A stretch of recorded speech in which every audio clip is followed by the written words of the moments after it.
What is going on, Casually FC? Welcome to another installment of your Casually Chelsea show, your one-stop shop for a 3-hour podcast type of thing where we kind of fill you in on everything Chelsea that's happened since the last episode. I'm accompanied by the panel of Will, Real Chris, and myself, Casually FC. Big up to everyone here in the comments section already, or in the chat, I should say, and big up to everyone who will be joining us in the future or later on in the show. So if you're here on YouTube, if you're watching, be sure to smash the likes. Be sure to also subscribe to the channel. Check the comments section down below. Let us know your thoughts and everything we're discussing. Check out the descriptions. And by all means, check out the memberships because it does help out the channel with growth, as well as, you know, sustaining and keeping the lights on. You know, we got to keep the lights blue. They don't stay blue for free. So helps us out tremendously. It's a great way to be more involved with the community. Lots of perks that come with it as well. And it's a great way to show your outgrowing support. Is that the right word? Maybe. It's a great way to show support, pretty much. That's all I'm saying.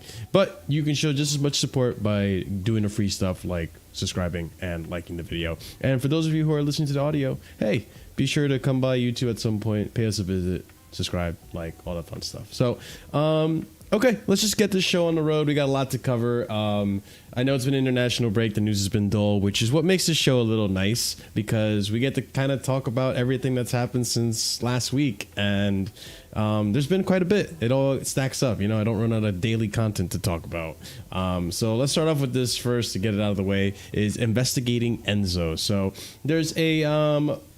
I guess an anti-discriminatory group called Kick It Out that is investigating how Clearlake or how Chelsea dealt with the Enzo Fernandez situation. So let's get this started with this tweet right here from Sammy Mockbell.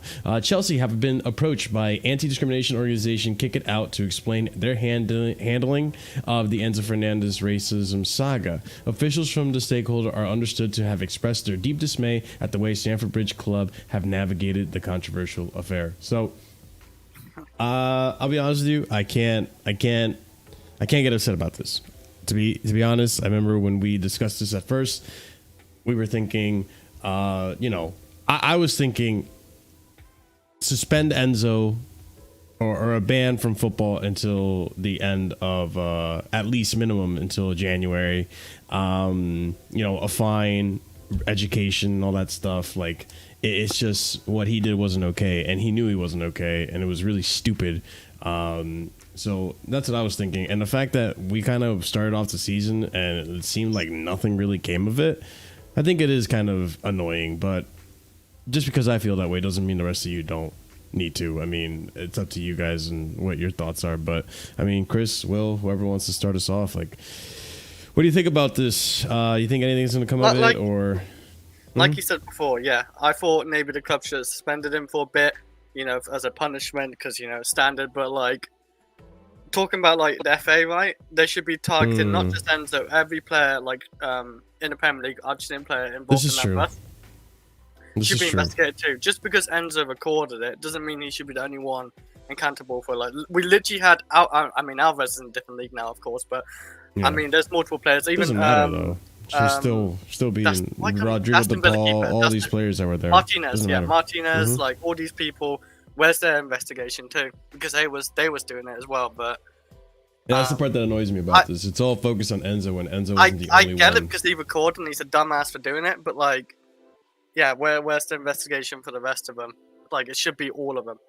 If you're going to do it for Enzo, do it for all of them as well. Because if Chelsea go do it, Chelsea go do it their way. And they're going to maybe squash the beef or whatever behind all the scenes and we ain't seen it.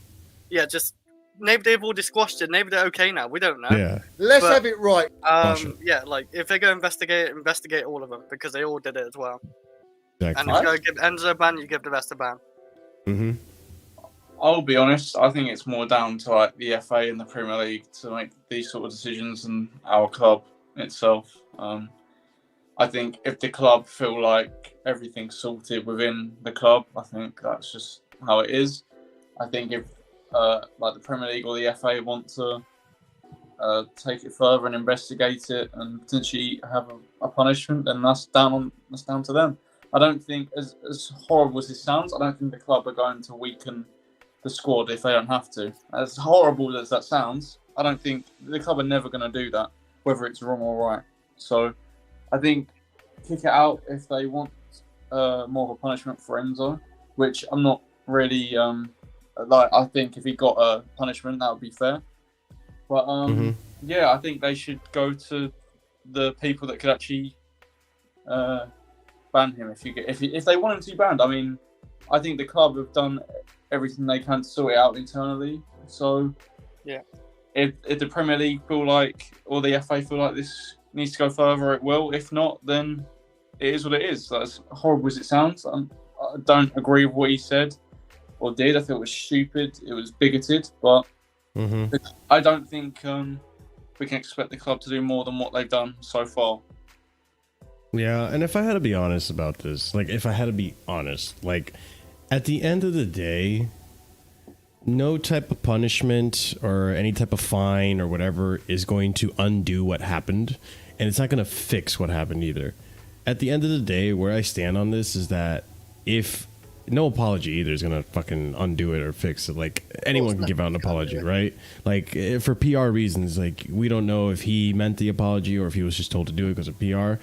But the thing is with me is, at the end of the day, if through his actions he shows to me that he's not this type of person, that it was a mistake, that he becomes a leader in the dressing room and all this, and like really like shows me that he is not a discriminatory person, then that's enough for me. Like, you don't need to do any of this other nonsense and stuff. Show me through action. Show me on the pitch. Show me through what you can do for the team and all this and that. Like, it's always going to be actions over words, because I feel like actions always speak louder than words anyways. So that's how I feel on it. So at the end of the day, like, investigate him if you want, ban him, whatever, you know. Like, if we had to take it to Ivan Toney's case, yeah, Ivan Toney got banned. Is it fixing Ivan Toney's behaviors? Who knows? Time will tell. As of right now, it seems like he's not. Well, he's in a different league now, but like making a shit ton of money, you don't care about money. Who cares? Like, if he got banned, but and Tonali, how that's a better example, Chris. Tonali. Yeah. Oh yeah, Tonali got the whole ban for the gambling and all that stuff, but who's to say if he's gonna do it again? Maybe he does it again. He gets banned again. You know what I mean? Like, it doesn't fix anything. It's just like, fuck, I got caught.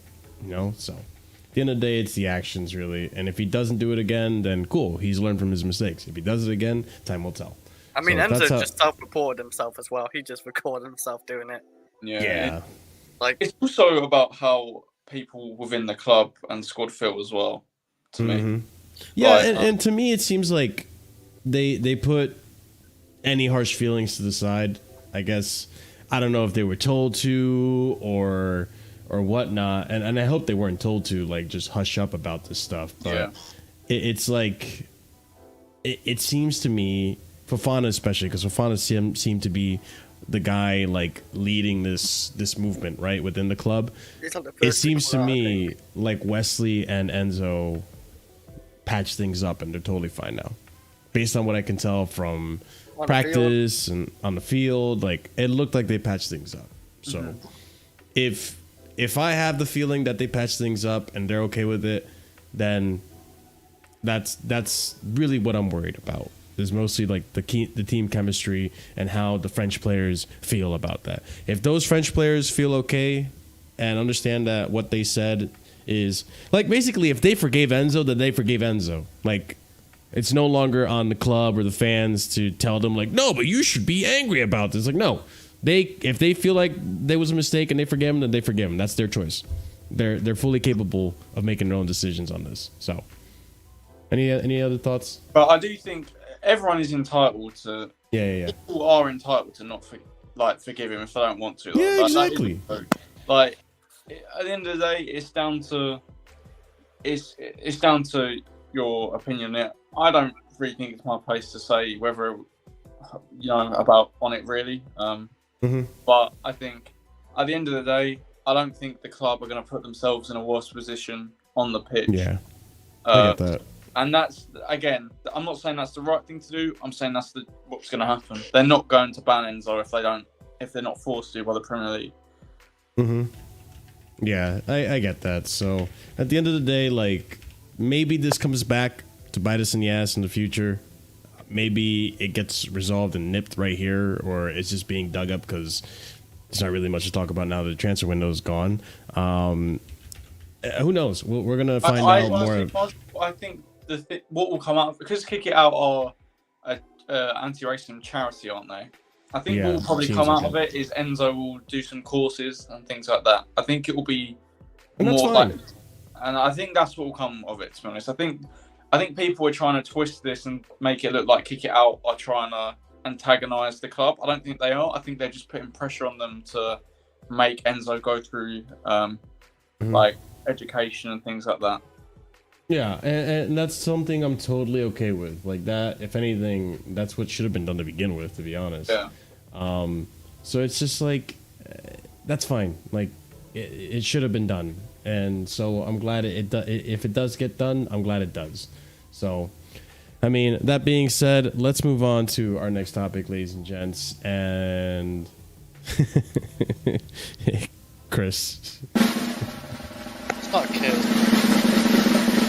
Hey, we got some kit color leaks. What do you mean leaks? We've already got our kits out. Is this training? Well, it's for 25. Well, No, 25, 26. No, it's just. Yeah. What are you doing? Yeah, Chris. It's your favorite segment. Best. It's your greatest segment What the ever fuck is on this that, channel. The Nike Chelsea kit 25-26 away football shirt will have an off-white main color combined with green and red details. So, probably something similar to this. Chris, what do you think? Oh. Looks like the Christmas. What do you think, Chris? Christmas. Okay, that is like a bib. Sorry. A bib. Yeah, look it. Wait a second. You said it looks like Christmas. I feel like the white ruins it if you wanted to go for a Christmas feel. Nice. If it's like the classic, that actually looks good. I think it's based off of the classic. I think it's based off of the retro kits. Oh, I mean, yeah. Although the last time they did that, we ended up like the Crystal Palace kit. So, Oh. which I actually grew, by the way, that grew on. I actually liked that by the end of the season. I like that kit. It was okay. Yeah. Yeah, it was an okay kit. Yeah. Full joke. Chris, no from Chris. No, it looks okay on him. I think this would be all right. You know, So what? I wouldn't buy Is it. it really a leak though? Because he's wearing it. No, because that's not the actual kit. That's just what it's based off of. Oh, right. Okay, this The does kid's look gonna be real. horrible. The kid's gonna be horrible. I know it. I don't think this is Photoshop. This looks like a real image. If that's but- Photoshop, fair play to the Photoshop. No, that's a real. Yeah, that's a that really is good real. Photoshop. If that's Photoshop, then It looks I'm real. It looks real. I Well. thought that was a Photoshop, like a classic kit. Yeah. I don't know. I think they're gonna base it off of that shirt. I think. Yeah, I mean- yeah, that's what I'm thinking. Hopefully it It works could look out. cool. It could look cool though, Chris. You never know. Yeah, but Is it like an Italian theme? Because you got. Is Mm. that? Yeah. I don't know. Actually, I'm sorry if anyone likes cars. I don't know anything about cars and things like that. So I don't know if the car in the background's Italian as well. I don't know. I don't know, Chris. You would know. would I? Yeah, I Chris. don't know. It's Chinese. You like Formula One, so that's as close as it gets to No, wait a second. the cars. That does not mean you're a car expert. It's Chinese. Just to let you know. Chinese make. Oh my god. Well, yeah, I don't know. I don't know anything about this stuff. But Chris, it's not. It's not over here. It's not. There's more. Wait, there's more. All right. So the Nike Chelsea 25-26 home kit will see the return of the iconic lion crest, a beloved symbol of the club's history. This They're design dressed will up also like an ice feature red detailing, adding a modern twist to a classic look. Chris. Yep, we're gonna look like an ice cream. I know it. Calling it here now. Wait, ice cream? What kind of Yeah. fucking ice cream are you eating? It looks like strawberry ice cream. Pale red. I'm calling it. We're gonna look like an ice cream next year. Our home kit's gonna be an ice cream. Like a ice cream swirl? Yeah, it's just gonna look like an ice cream. You go see it. Okay. Chris doesn't approve. You're a tough person to satisfy, Chris. I'm not gonna lie. I'm You're a not. tough customer, man. I like the badge. All I'm That's right. saying, everyone hated the home shirt. Apart from me, I always thought this home shirt was good. Everyone hated on it. Thank you, Will. The home You know shit. what, Will? Home shit. Will with the base takes. It's not There you base. go. Home Yeah, it thing. is. I thought it was an okay kit. No, Like, I'm not gonna buy it. Are you gonna still. buy I it? think it's Are you gonna buy alright. it? Are you gonna buy it? I will only buy it if some way down the season they decide, No, hey, we're no, gonna make ain't the happening. whole cum stain everywhere instead of just leave it ain't out in the happening. back. So you don't like it? I think it looks good. The kit. I just don't like the back. That's it. I don't like it in period. It should be blue. Just leave it blue. Oh, See, but that's why boring, you're Chris. boring, Chris. Yeah, well, Like, Real Madrid always do white yeah, kits. that's and why all you're that shit. boring. Yeah, and Real Madrid's kits are boring. No, nice. you know, Real Madrid have an orange kit as well, right? Like they No, but change their it homes up. They spice it up. No. Their homes are always white. Yeah, just like Chelsea's is always blue. You just Yeah, see Chris, different they're made by No, Adidas. different not additions with- and textures to the blue. No, wait. By the way, I almost Adidas, said, I almost by said the something. way. At least our kit is original. Adidas literally just copy and paste. Good. I want my copy and paste shirts. Oh, you're boring, Chris. With a You bit don't of- have any aura. No sauce. No sauce. Oh, I put some Dude, ketchup so and shit on it. I like, have set fuck. up. I have refixed and adjusted the way my soundboard is set up. So if I'm slow on it, people today, bear with me. I'm still getting used to the new layout of my soundboard today because we've made room for a lot of other sounds and stuff. Well, when the time comes, they'll play. But I don't really. You know what's annoying though? The pale red would look nice on an away shirt just on its own. I just don't like this shade of red. Like I need to see what it is. Like Not if this is pink, gonna be. I don't know. I don't know if this color scheme ain't it for me. Like blue and this color, like I don't know. It just doesn't. I'm hoping I need to that see there's this not. kit. I'm hoping that the pale red is only like a outline of the crest or something. I'm hoping. Because, yeah, it's a bit of a weird. It's a weird design. I hope this is all false, anyways. But wait, there's more. All right, Oh Chris, my last God. one. All right. The Nike Chelsea 25-26 home shirt features the club's traditional blue color combined with a white and a striking red for a little detailing. So I guess this is the okay. Wow. So there was the one before, and this is a more That detailed. looks incredible. That looks lovely. That This looks nice. better. This looks better. I like this better. No, that is nice. I just Yeah. wanted Todd Boehly be in charge when we have this. Red, white, and red, white, and blue. So nice American colors right there, except it's blue, red, and white. But Oh, it's no, okay. don't say the Maybe American because we colours. want You gotta trigger some people here. I think it's like maybe some the, French colors. There we go. It's actually no. It's because of the Chelsea pensioners, right? The red and white. I don't know. Yeah. I think it's for You the guys Chelsea will know pen- better than I do. Because I remember in 2013-14 we had like a kit with like a red and white stripe. What was it? A red and blue stripe. I think it was we an white. We just need some stars on it. Yeah, get the Yeah, two dude. stars. Why don't we have stars? Can we please get stars in our kit already? It's just I not- actually do want the 2 stars, yeah. I They do just actually. don't do it in England, do they? Like, Yeah, because I it's don't different. understand. I Like, want it. Pride No, of because it- those Arsenal For cunts. different leagues, it means something different. Like for us, it'd been Champions Leagues, but I think in Italy they do it per 10 league titles. I think.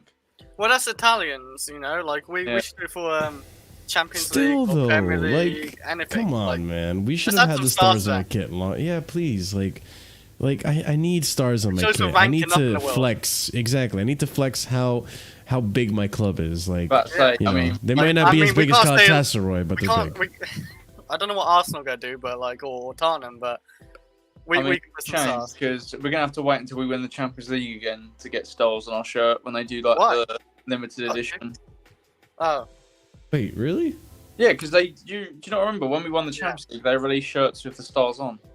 they do. Do Wait, they did? No, I think I might have got one. I think I might have got one. I think you got one. You didn't Please know. show me, because I didn't know this. You didn't I know. can find someone. No. I don't know if I bought. I bought. And also, why are they limited edition? Why can Bayern have theirs every It had, year? Buying a build different. They just Because win. Marshall, it had the 2 stars, and on the back it was Champions of Europe 21. Oh. But I mean, I still don't bought want that kit. I bought the replica of the Super Cup shirt with like the. Yeah, date. I got the Super Cup one too. It looks very nice, doesn't it, Chris? Yeah, it does. Yeah. What? Is this true? Is this true? Yeah. They, Forrest says, fucking shameless. Oh yeah. I just forgot about that. Fucking Fair enough. shameless, guys. I mean, they did win it twice though. Yeah, but like, What is wrong with this guy, man? how long ago was They it? did it Was before I was that? born. Let's say that. How long ago? Okay, damn, that's a while ago. 70s, You guys don't know, but 70s, Chris like is like, Chris is an ancient relic. Yeah, I was born in He may not sound like it, but he's that's ancient. that's The really 80s, funny. Chris. The 80s. I say ancient relic, and he's like, yeah, I was born in the 80s. That's You rich were- Marshall calling someone old. You were in the 1920s, Chris. That's when he was born. Hey, don't defend Chris. Will, okay? No, I'm not defending Chris. I'm calling out your Don't back hypocrisy. Chris. All right, listen. Speaking of hypocrisy, let's move on to more sponsors. That's nothing to do with hypocrisy, but we're gonna talk about it anyways. So let's go ahead and get to some That's Lou Class disgusting. tweets here. What's Leao? It's disgusting because you don't have Leao. Is that why? Because you wanted Leao? Well, And no, that's not the Leao I wanted. no, Is the that top why? one. The top one. It just looks disgusting. If I have that, it's disgusting. Why? It just looks disgusting to me. It's going to be a front of shirt. It So just- What's wrong with you? It- Nah, the 2 owls. Nah, I can't have 2 owls on my shirt. No. It's thank not you. going to be on the front. It's not gonna be on the front. What? It's not going to be on the front of the shirt, so don't worry. What's it gonna be? Just back? Just Well, swap let me read the shirts. damn tweet. All right, Chinese tire manufacturer Ling Long Tire will soon be announced as a new Chelsea sponsor. According to sources, the deal does not include front of shirt sponsorship. See, Chris, you go. relax, relax, Where's Chris. it gonna be then? That fucking back? Probably the billboard. Yeah, it's not. Yeah, it's not going to be on the Yeah. shirt. Wait, shirt. I don't want 2 owls on my shirt. No, thank you. Oh, you're always holding. Chris. So you might as well hold another 2. You're so dumb. Just continue. Chelsea Football Club today welcomes online sports betting and game brand Betway as Chelsea bet. as Oh, club's new Marshall, long-term official just European okay. betting partner. Talk to me again. Well, what? Sorry, I said Betway used to sponsor West Ham. I just think of West Ham every time I hear. Betway. Imagine if the Chelsea fan base were in a bunch of fucking virtue signaling pricks. We would probably have Steak as our front of shirt sponsor right now. Oh fuck, steak. To be You honest. should have given me the steak, man. Have you seen what they did to Everton's kit steak? Look disgusting. No, It looks terrible, Marshall. On it. Really? Never mind then. hold on. Let me look. Look No, at no. Everton's steak shirt. Everton steak. Imagine it's just a steak. Oh no, I can see it from here. Oh no. Is this it? Yeah. Don't you dare like that looks No! fine. No, it doesn't. That's too big. It's terrible. And That's it what looks, she said. it looks Yeah. really What do you cheap. mean by that? Especially the .com. Ugh. Yeah, what the fuck? Yeah, I could see the .com. I would have been okay if it was just steak. Yeah, that's fine. Get rid but of the .com. It's too big as well. Yo, Oh, can you, Everton's shirts. are What What do you mean disgusting. by that? what are you talking about, Chris? That guy's a Um, master fan, eh? Hey, this is a nice kit. No. I don't think that looks bad. I don't That's- think that's bad. That is a no. What the That's a cool fuck? looking kit. It's No, a cool it's looking not. kit. That's a I cool know looking kick. Like Marshall. if you get rid of the Everton ain't it. part, like This I ain't- would, nah. this is a nice Stop, kit. stop it. Nah, If Chelsea is on that, man, I want us to lose. Ugh. That is the worst kit I've ever seen. That is Ugh. disgusting. Yeah, it's. This I is- spat I out my can't drink believe- when it was I good. can't believe you said that horrible fucking. I red think kit stuff. I think this is a decent kit. that is horrible. Why? They're trying too much. They're trying too hard on this kid. Like, it's, Why is it horrible, Chris? Because one, it doesn't go with the stripes and everything all together. Look at that. It just See, Nick Fadley, thank It, you. it looks like the R on the shirt. Wait, what? It looks like the art on the shirt. It looks I don't want to say it because Alex got you got in trouble for saying it. Okay, okay. Now I know what you're saying. It looks trash. They're trying too much. Horrible. I would never buy that kit. That kit's a bit better, but What? You think this is better? a little bit, if anything. That's just horrible. Look at those stripes. They didn't go well together.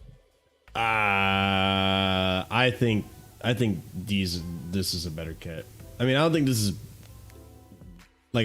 bad, but like, It's not good. see, like this is boring. They all look terrible, to be honest. I can't lie. That's terrible too. They had an Angry Bird sponsor, bro. Can Yeah. we get an Angry Bird sponsor?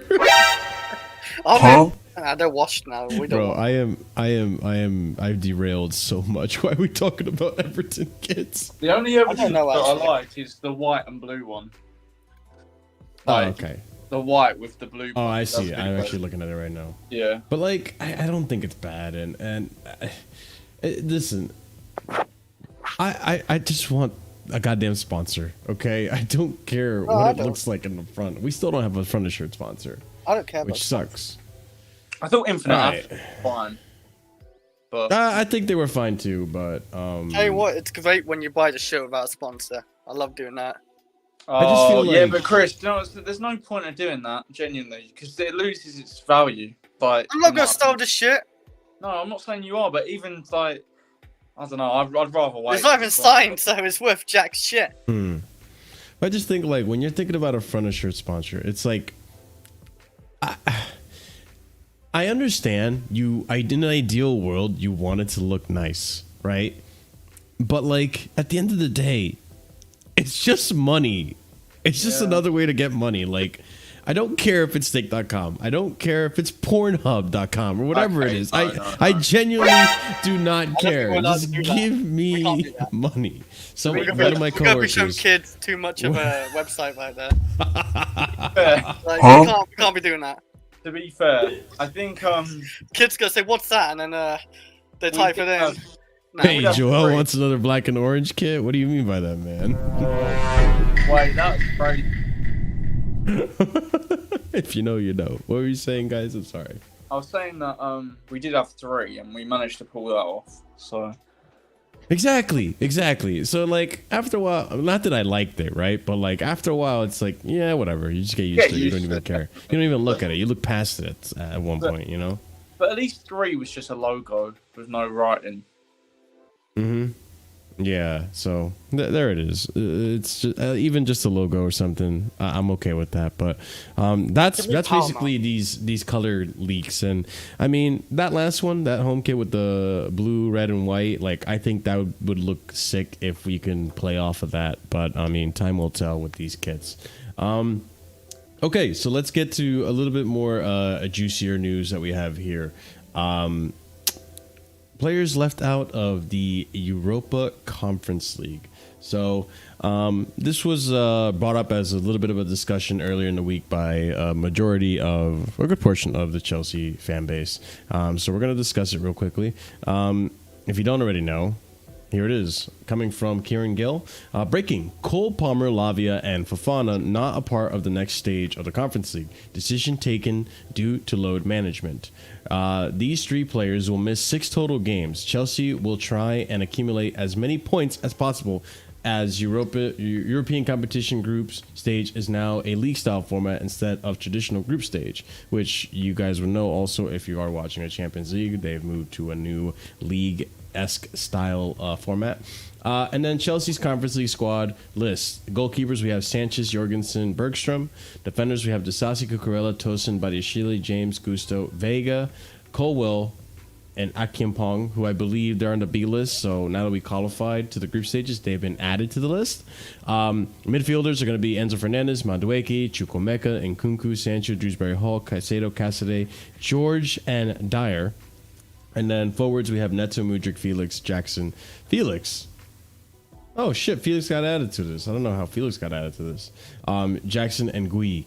So I think it's a decent team. Like, I feel like some people were kind of freaking out on the fact that Cole Palmer, Lavia, and Fofana were left out.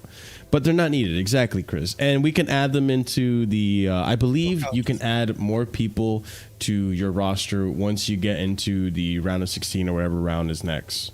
Yeah, it's just for the first 6 games. Yeah, it's just for yeah, like if we need Cole Palmer for the group stages, nah, like I drop out of it.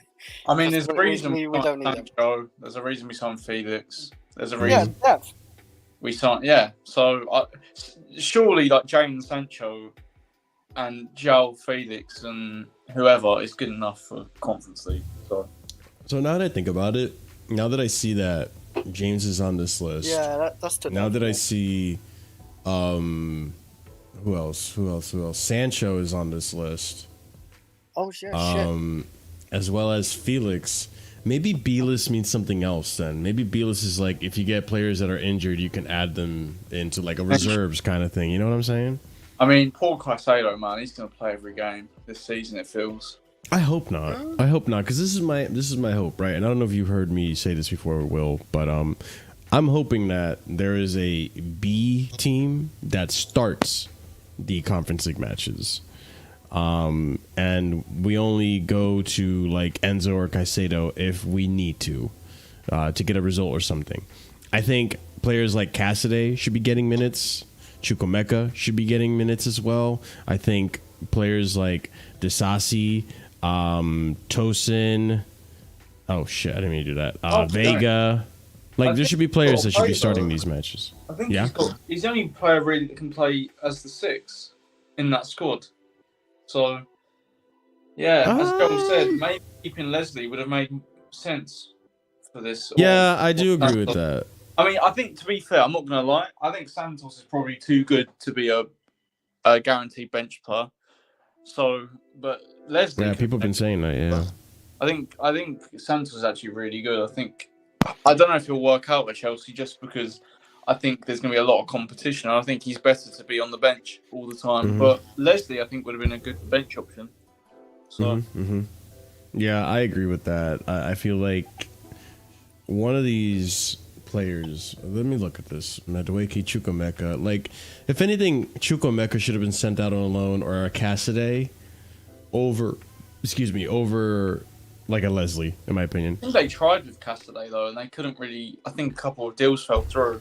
So I thought maybe. Oh shit, Casadei's still in. Damn. Yeah, Chris, what do you think of this list, man? Like I said, we shouldn't need to play all our big players in it, like Cole Palmer, Jackson. Give Gooey his run. Wait, Jackson isn't in the roster. Yeah, no, but like just because he's in the roster doesn't mean he's gonna start. You know, I don't think he should be like forced to start all those games anyway. You got even Felix to maybe try to strike as well. In all fairness, it's a good roster. Like this roster is way good enough to qualify, even top of the table, easy. Like we got many good players in there. Like we got Mudryk in there. He's a good player. Casadei's a good player. But yeah, I am surprised that James made it on the list because if we're talking about load management, they did like exclude key players that do require like load management, right? Can I say like Lavia is one of those that like we need to be careful with Lavia because we don't know. Like I don't know if he's injury prone. I don't think he is, but considering what happened last season, I think it's safe to be safe with him because he's such a key player. Cole Palmer overplayed, so he's definitely one that we don't need him. It's fine that he's excluded. And Fofana because this guy just came back from a major season ending surgery. Right. Yeah, like he needs this season because he's into Leicester as well, right?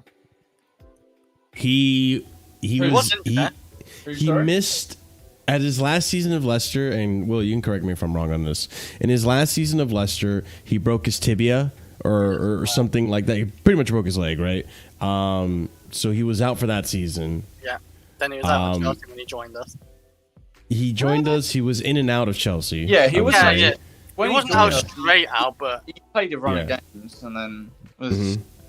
And then last season he was out for the whole season. Completely, yeah. Yeah, so he's been really unlucky in terms of his career. So managing his injuries and seeing how he is, I think it's fine. But Will, what were you saying? You were trying to say something. I think James and Gusto were added just to be safe because I think there will be times where obviously Gusto's got an injury now, doesn't he? So. Yeah. We'll go over the injuries in a minute. I think they'll probably try and test Disasi at right back, and if it goes to shit, they'll have to play James. Yeah, I hope it doesn't come to that. Like, I genuinely don't want to see Disasi at right back because Disasi at right back makes Disasi look really bad, and then everyone has their agenda. But like, oh, Disasi's not good enough for the club. It's like, well, he's not a right back. So to be fair, it is Shamrock Rovers. Still, I don't want to see this guy as a right back. Like, I just don't want to see this guy up against wingers in general. Like how a right back or a left back would have to go, or a fullback, I should say. Yeah, like how a fullback would have to go. I'd rather play a player, to be honest. Yeah, I'm all for. I'm all for just keeping those, pivotal players out of the squad. And yeah, maybe you're right. Will, it's just in case Disasi were to get hurt, or we need to put a Disasi right back, bring in the James for that instead. So we'll see. And this could be a good way of James to regain fitness as well, because he's been out for a bit too. I think you can only leave out a certain amount of players as well, can't you? I don't know if they've only had to pick from like. I don't know if they had to pick a certain amount of players and they decided to definitely leave out Palmer. And but then if that was the case, you would have thought they probably would have kept Palmer in just in case, if you get what I mean. Yeah, I get that. But I instead. Yeah, I think with this group of players that we have enough talent that will take us out of the group stage. Definitely. So, if you don't, then that's disgusting. Yeah, and if we don't make it out of the group stage, then we have big concerns and uncomfortable conversations to have. Yeah, then everyone can overreact and protest, because that is absolutely symbolic. Like, listen. There's not a world where we don't get out of the group stage. There's no way, and it's those type of defeats against those types of teams that made me want Pochettino out. Right? Against those teams that are so bad that there's no way you can possibly fathom losing to them, yet you lose to them. Like, Pochettino is that guy. Like, exactly. Pochettino is that manager that will make the impossible possible. So, and that's not always in a good sense. So, like, yeah. We'll do that. I am not a clown. Get this guy out of my club. I'm so happy he's gone. I'm so happy he's gone. All right. Anyways, yeah, so we'll see how the group stage goes. Only one more week until we get football back, right? So yeah, about that. Yeah, I think this next weekend, Premier League's back on, right? Wait, Premier League. We play this. I keep forgetting it's not Monday. I keep thinking it's Monday. Yeah, we play on Saturday at 8 p.m. Good. Yeah. So, well, you guys, 6 more days until we have Chelsea back, and we can discuss more things there. But. Yeah, go ahead, Chris. Time for suffer. Who we against next? We're against Bournemouth away. Ooh. Wigan. We're probably Bournemouth. Bournemouth. But you said Wigan at first. No, we didn't. No, I didn't. I thought not Will. I thought you, Chris, said Wigan at first. Say Wigan. Chris didn't say anything. Okay. Anyways, hearing things. I might be, guys. I am tired. I am tired. So it is what it is. Yeah, I am old. Anyways, ladies and gents, going on to the next topic. Actually, funny enough, we were speaking about these players and their fitness. The next topic is actually a fitness update. So let's go ahead and discuss a few players that have been in the fitness watch. So let's bring up the first tweet we have here from Fabrizio Romano. Cole Palmer has withdrawn from the England squad. Chelsea confirmed. Cole will spend the rest of his international break at Cobham. This is because Chelsea are optimistic that Cole Palmer is not facing a spell on the sidelines despite his withdrawal from the England squad. It is not thought that Palmer has suffered a new injury. I think he just had muscle fatigue. So he opted to not be... I mean, he looked exhausted in the last game. Yeah. When, we were doing... I mean, the manager told him to sit deep and play everywhere, so I'm not surprised. Yeah, no, I'm not surprised either. Everywhere. He really looked knackered, but at the same time, I know it's early doors. He was one of the late ones to preseason, like unlike a Lavia who was there from the beginning. So it's one of those okay, it's thank you, Joel. It's one of those that I could understand why he's not fully fit yet, but at the end of the day, it is what it is. But all right, cool.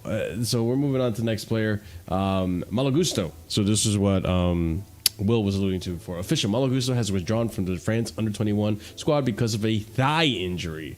The French Football Federation has confirmed, and Chelsea, this is coming from Chelsea. So thigh injury for Malagusto.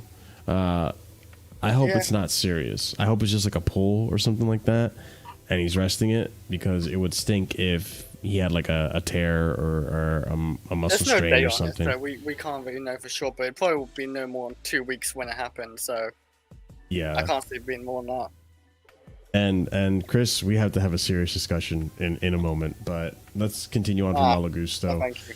Romeo Lavia due to start training again with a view to being fit for the Bournemouth game, which is fantastic to hear. I don't know what he injured. Does anyone know what he was out for? Yeah, hamstrings. He felt something. Was it hamstring? I don't know if it was hamstring or not, but that's what I heard. but I don't know who I heard it from. I just heard it was hamstring. So I'm glad to know he's back, at least, which is great. And then right here, Chris, we have to have this discussion. Reece James is unlikely to be fit enough to start against Chelsea's next opponent, Bournemouth. He is still thought to be a couple of weeks away from returning to full training. All right, now, I will say, Matt Law is very up and down. This could be him over-exaggerating the truth. Maybe it's one of those, like, Reece could be fit, but instead he's saying is unlikely to be fit. Like, I don't know. Or it could be Reece is expected to be fit. Like, it's not I don't know. confirming it. It's not confirming or denying. It's leaving a lot of room for, you know, plausible deniability, right? Yeah. So, listen, let's pretend this is true, right? If this is true, what the fuck? Like, what the fuck? You should have been ready. You've been suspended for 3 games, dude. You weren't playing. You were just training. Or you should have just been training. He was training. But that's what I mean. First week. But So maybe the why- club or manager's saying he's not ready to be like playing in the games yet because one, he's had that big surgery, and yeah, we don't want to risk him getting injured, like thrown straight into the game. You know what? To start. So he might not be fit enough to start. So he could be on the bench and make a cameo. Did you expect him to start? I mean, considering Malo Gusto. I said it before. That's when we spoke about. I said I don't expect him to start. No way. So who do you put in that right back position then with Malo Gusto out? Well, there's a few. We could either put Cucurella on the right side, right, and Vega on the left, and Vega can maybe convert in. I think I'm in favor for that. Or you can play Caicedo if Lavia's fit, but I don't think he is. That's another we probably can't do. But Caicedo on the right back where he inverts in and Cucurella sits back more. Because Caicedo could do a good job at doing that, but like I don't know what the midfield options will be like then. So yeah, I think those are 1 or 2 options we could do. Because and I said this before, but I'm not sure if you remember or heard me. I didn't expect him to start, or like maybe not get minutes into it. I don't know. But it's about the next game and the next game after that. And we got like ease him in this season. I still think I said this for a while ago. We got ease him this season. We can't play him every game. It's too risky. We got like hopefully we can have a whole season where he doesn't get big injuries, none of that, and hopefully it gets better from there. Hopefully, because all I want and hope. Sancho. Have you guys prepared yourself for civil war? Oh my god! Holy shit! Andrew, I'm not fighting you like that. No. No, he'll only fight you if you reduce your size to a lot smaller. I'm not ready for that. I'm not ready for that. Let's have it right.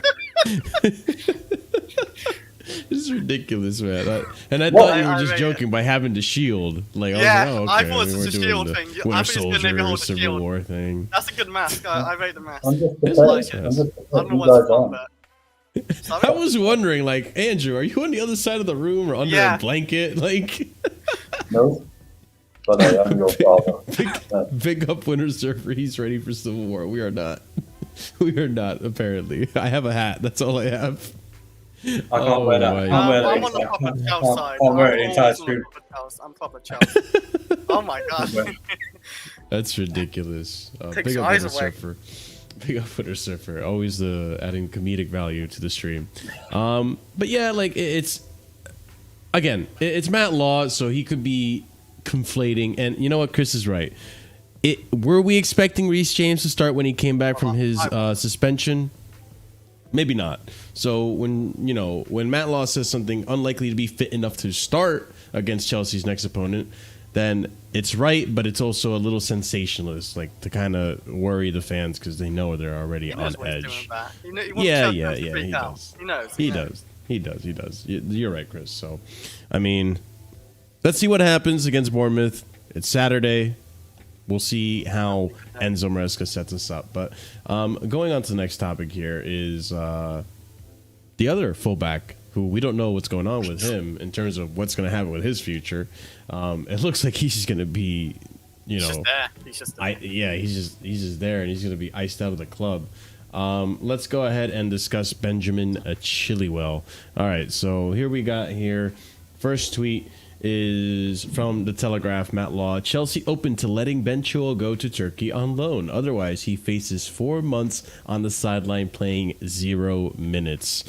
Chelsea would like to sell Ben Chilwell, but sending him out on loan appears more likely. With Turkey, his best hope of getting a move between now and January after being frozen out by Enzo Maresca. Chilwell has been told he will not play, according to Don Smith here. So, I mean, that last show, I know Surfer brought this up. I know Scott said it and cleared it up with me because I was thinking like, oh, maybe he can work his way back into the team. No, it's done. Like, it's confirmed. There's no way for him to come back to the team. He is not useful in any ways for Maresca. It's just he's washed out here. Whether he goes to Turkey though, I don't. Who's going to take him? How much longer does the Turkey window? How much longer is the Turkey window open till? I don't know. What was closed? It might be open for another week or so. I'm gonna look it up real quick. But I mean, if he needs to figure it out. Ben Chilwell needs to figure it out. It's his responsibility. If other clubs don't want him, he can't do nothing about that. He can't force his way into another club. He wants to probably stay on that 250k roughly. That's part of the issue. Because that's a bit of money. I mean, we can't. The only way we can force out September 13th, ladies and gents. We have until the 13th for Chilwell to move to Turkey. Yeah. Brentford had interest in him, but then they completely ended it because he didn't want to move on his wages. So. It's a horrible joke. I'm sorry, Unknown Collective. I want Chilwell to turn into Chill Cell. It's going to be Chill Loan, probably, isn't it? Chill Loan, eh? Chill out. Chill out, It's horrible. If you unsubscribe today, I understand. But don't, I mean, just cross 3K. Don't defend them. Yeah. We did. They don't know. What do you mean? Big up. We hit the 3K. I don't read much. You can see on the screen. I'll discuss at the end. But yeah, Below. big You up. can see on the screen how much. Yeah, you're right. subscribers- Yeah. You're right. You're right. You should hide it then. Hide it. You should hide it. Can actually. I'm gonna hide it right now. I'm gonna hack into Ask them how to YouTube. hide it. Actually, yeah, I don't actually know how to do it, to be honest. I actually forgot how to do that. Yeah, Fuck, but you're I know you worse can. than That's a good point. You could hide it, but it is what it is. But Joel, one thing he can't hide is how shitty he is. So and everyone sees it. So he needs to, because this is the thing, right? Like Chilwell himself needs to find himself a club and kind of like take the Raheem Sterling approach of like, all right, I'm taking matters into my own hands. If you really care that much about your career, I mean, I'm sure he does. You got to find a club, dude, and you got to take a wage cut. I'm sure that's a big. Well, you don't have to. You don't have to, right? But I'm sure that's a big. That's what I mean. Chill. So, I don't know. What do you think is likely, guys? He's going to stay, or you think he's actually going to get to Turkey? He wants that 250. That's a lot of money for a guy who doesn't. He's not on 250. He's on just over 200. I swear he's on 250. You sure? No, it's like I they don't think he's signed on 200. Just over. I think it's like 2. I swear he's on the same wages as Reese. No. No, he's under Reese. Reese is the most expensive salary person. Whatever. He's the highest paid player in the team. There we go. Based on the salary.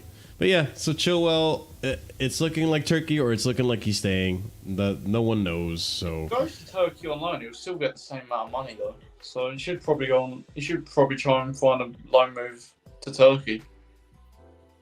that's what I would think. So Not on the same. He's not on the same wages. He's on 200k, you're right, yeah, 200k. He's not on the same wages as Reece James, Vic. No, he's on 50. no, less. he's not. He's just Yeah, under. my bad. Wait, how much less? Chris? He's 50k less. I'm looking at him right now. He's on 200k. I mean, it's still a lot of money for a guy who's not playing, but Yeah. like I wouldn't mind 200k a week, I guess. But Yeah, just being on the bench. Like 200k a year, let alone a week. Yeah, I mean, yeah, that's yeah, decent I would as have well. meant 200k a year. Yeah, I could be 200k more a year useful would be now. nice. Yeah, exactly. I mean, I'm not an ACL myself, so no. I'd be on the bench too. Yeah, I'd take 200k in a year easily.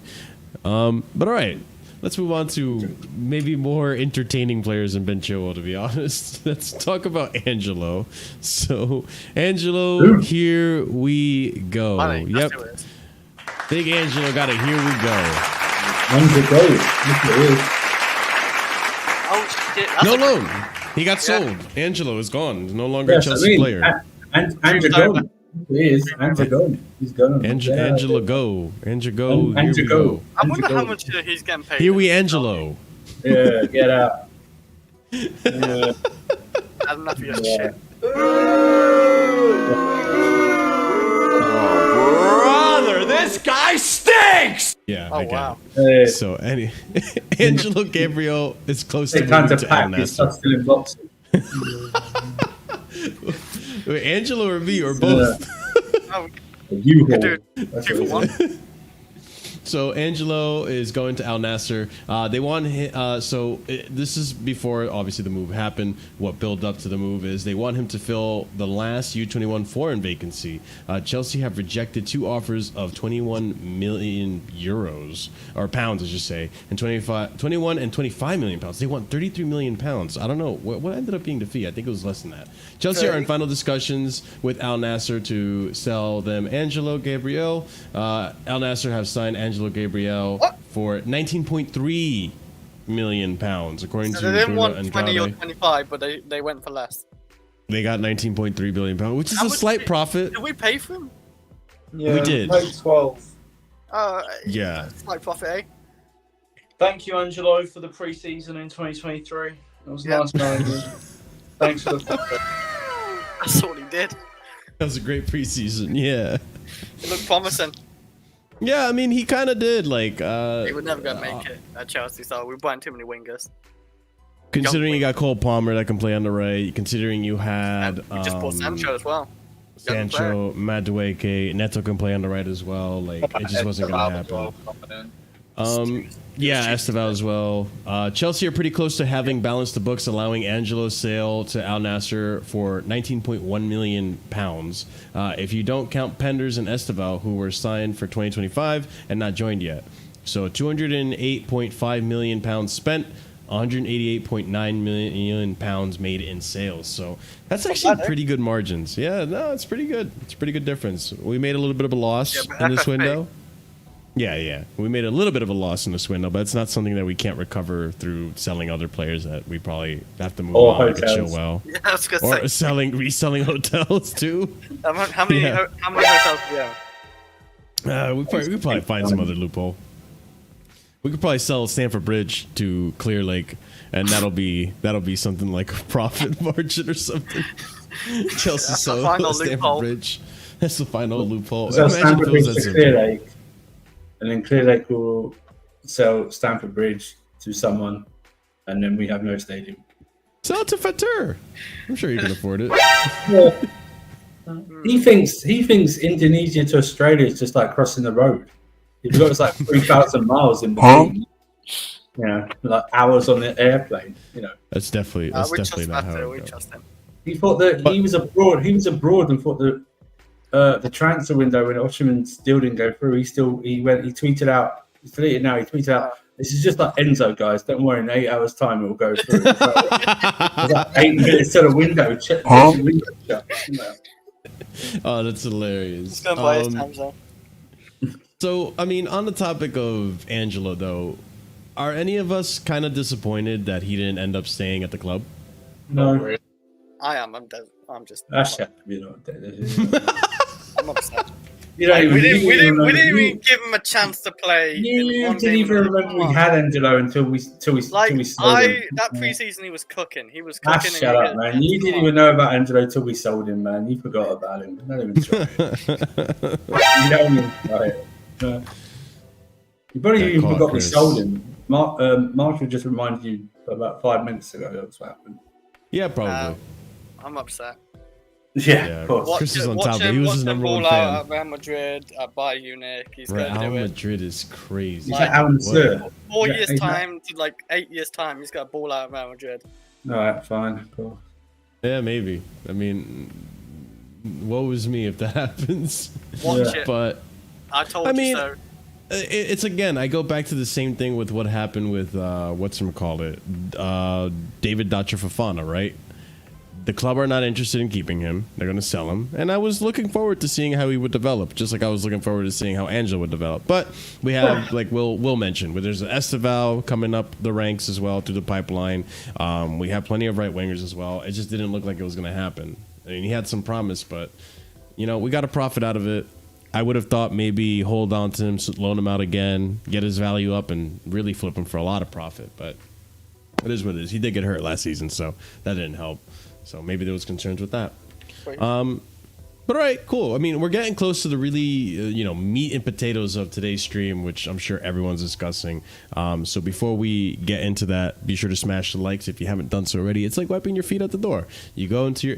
First of all, do you walk into your house without wiping the feet at your door? Yes. Come on. If you do, then I have concerns. I need Chris? to use the facilities. That is true. That is true. But under normal circumstances, unless you're a serial killer like Chris, then you wipe your feet at the door. With other people's feet. That's what Hoovers are for. Ubers? Hoovers. What? A vacuum? Oh Yes. my god. I said Hoovers. Wait. Yeah. Yeah. Do you call a vacuum cleaner a Hoover? Yeah. It hooves up.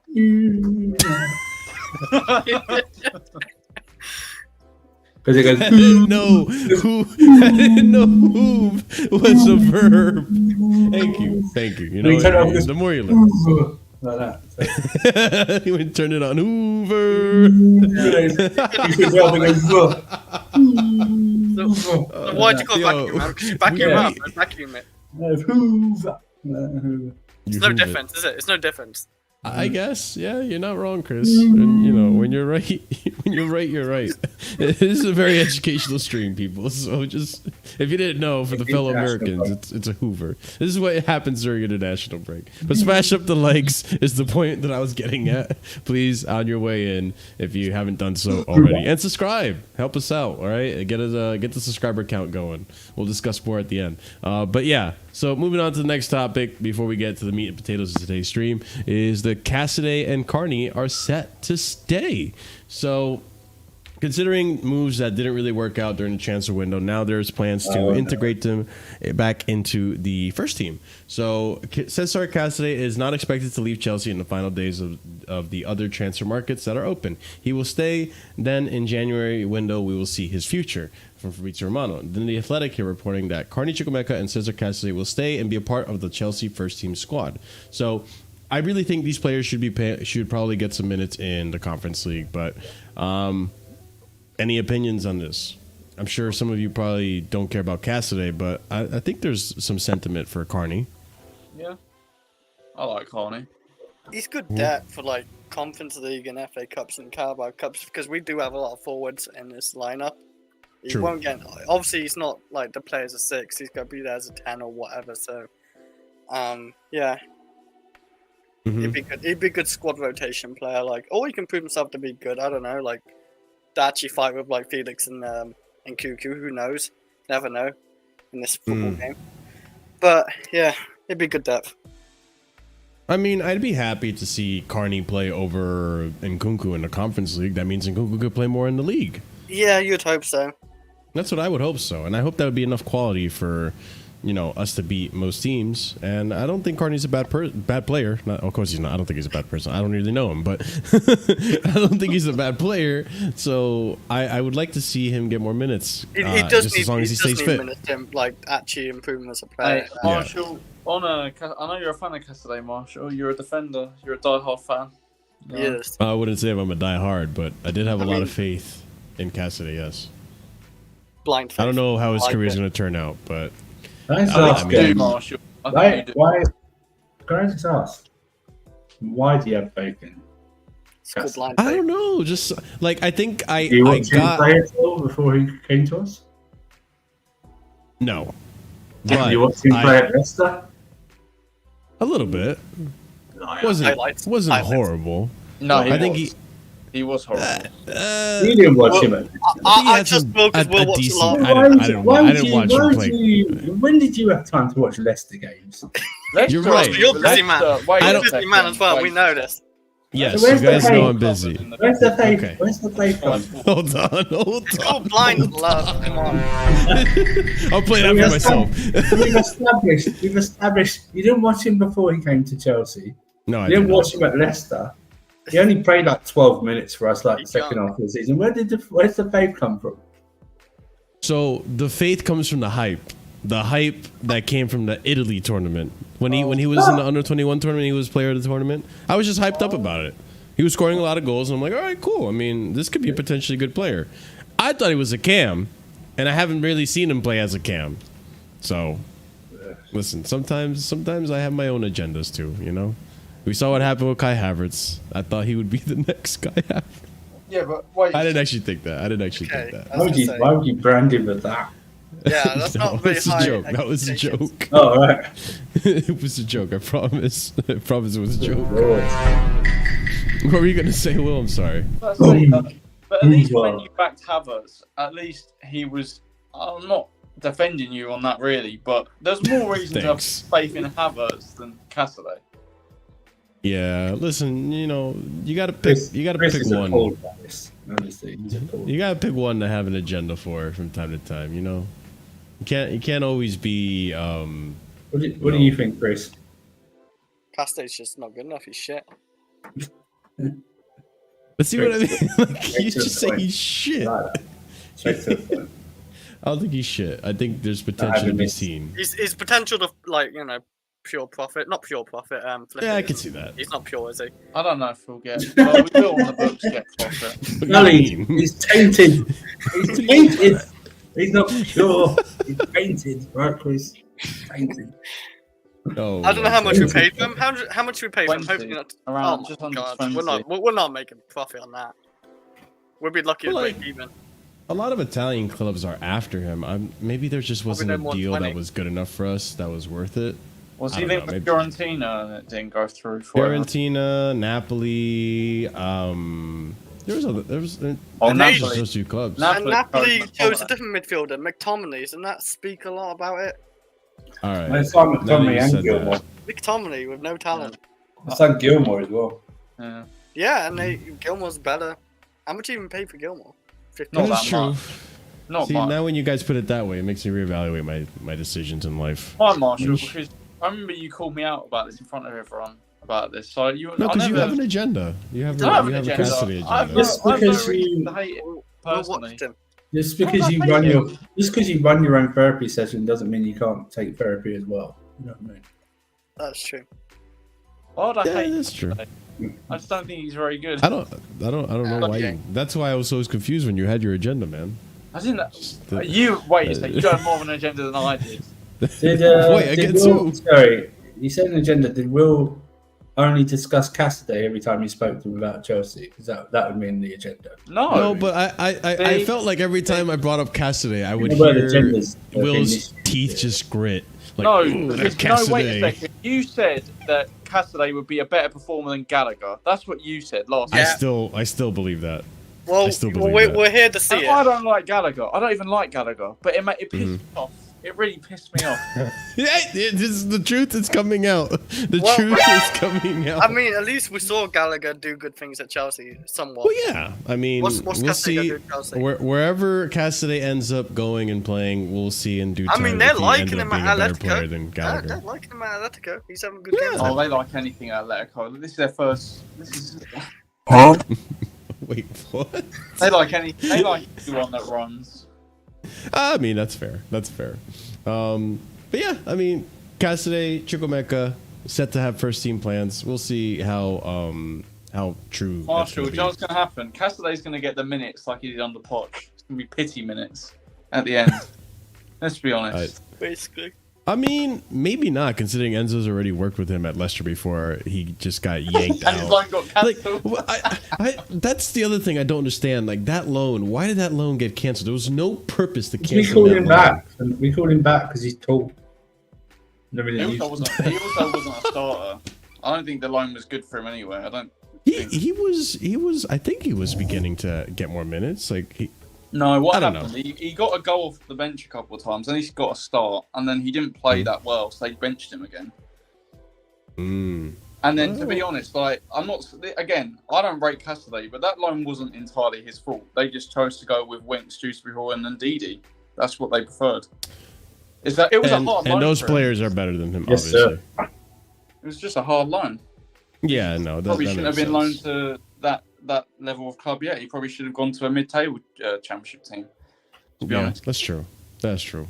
But yeah, we'll see what happens because January could still be a loan for him in January. I think Who he's knows going to what go back happens to in Italy January. long term. To be honest. I think he ends up getting sold eventually. And Carney, time will tell with that one. I think Has he got fitness a is going to be release a big clause? part of Am I that. imagining that? I think it was $40 million for the release clause Okay. for Carney. So time will tell with that one what happens. But it seems to me, and especially going into what we're going to discuss now, it seems to me that anything that was a Boehly assignment or a Boehly signing is being weeded out. But let's get into it, right? So we'll first start with this, making sense of Chelsea right now. So James Ollie of ESPN wrote a bit of an article kind of giving us an inside look, or not really an inside look, more of a context around what's going on at Chelsea and how things are operating from the inside, right? Which is going to lead us to this whole discussion on Civil War thing. So let's start off with this first tweet.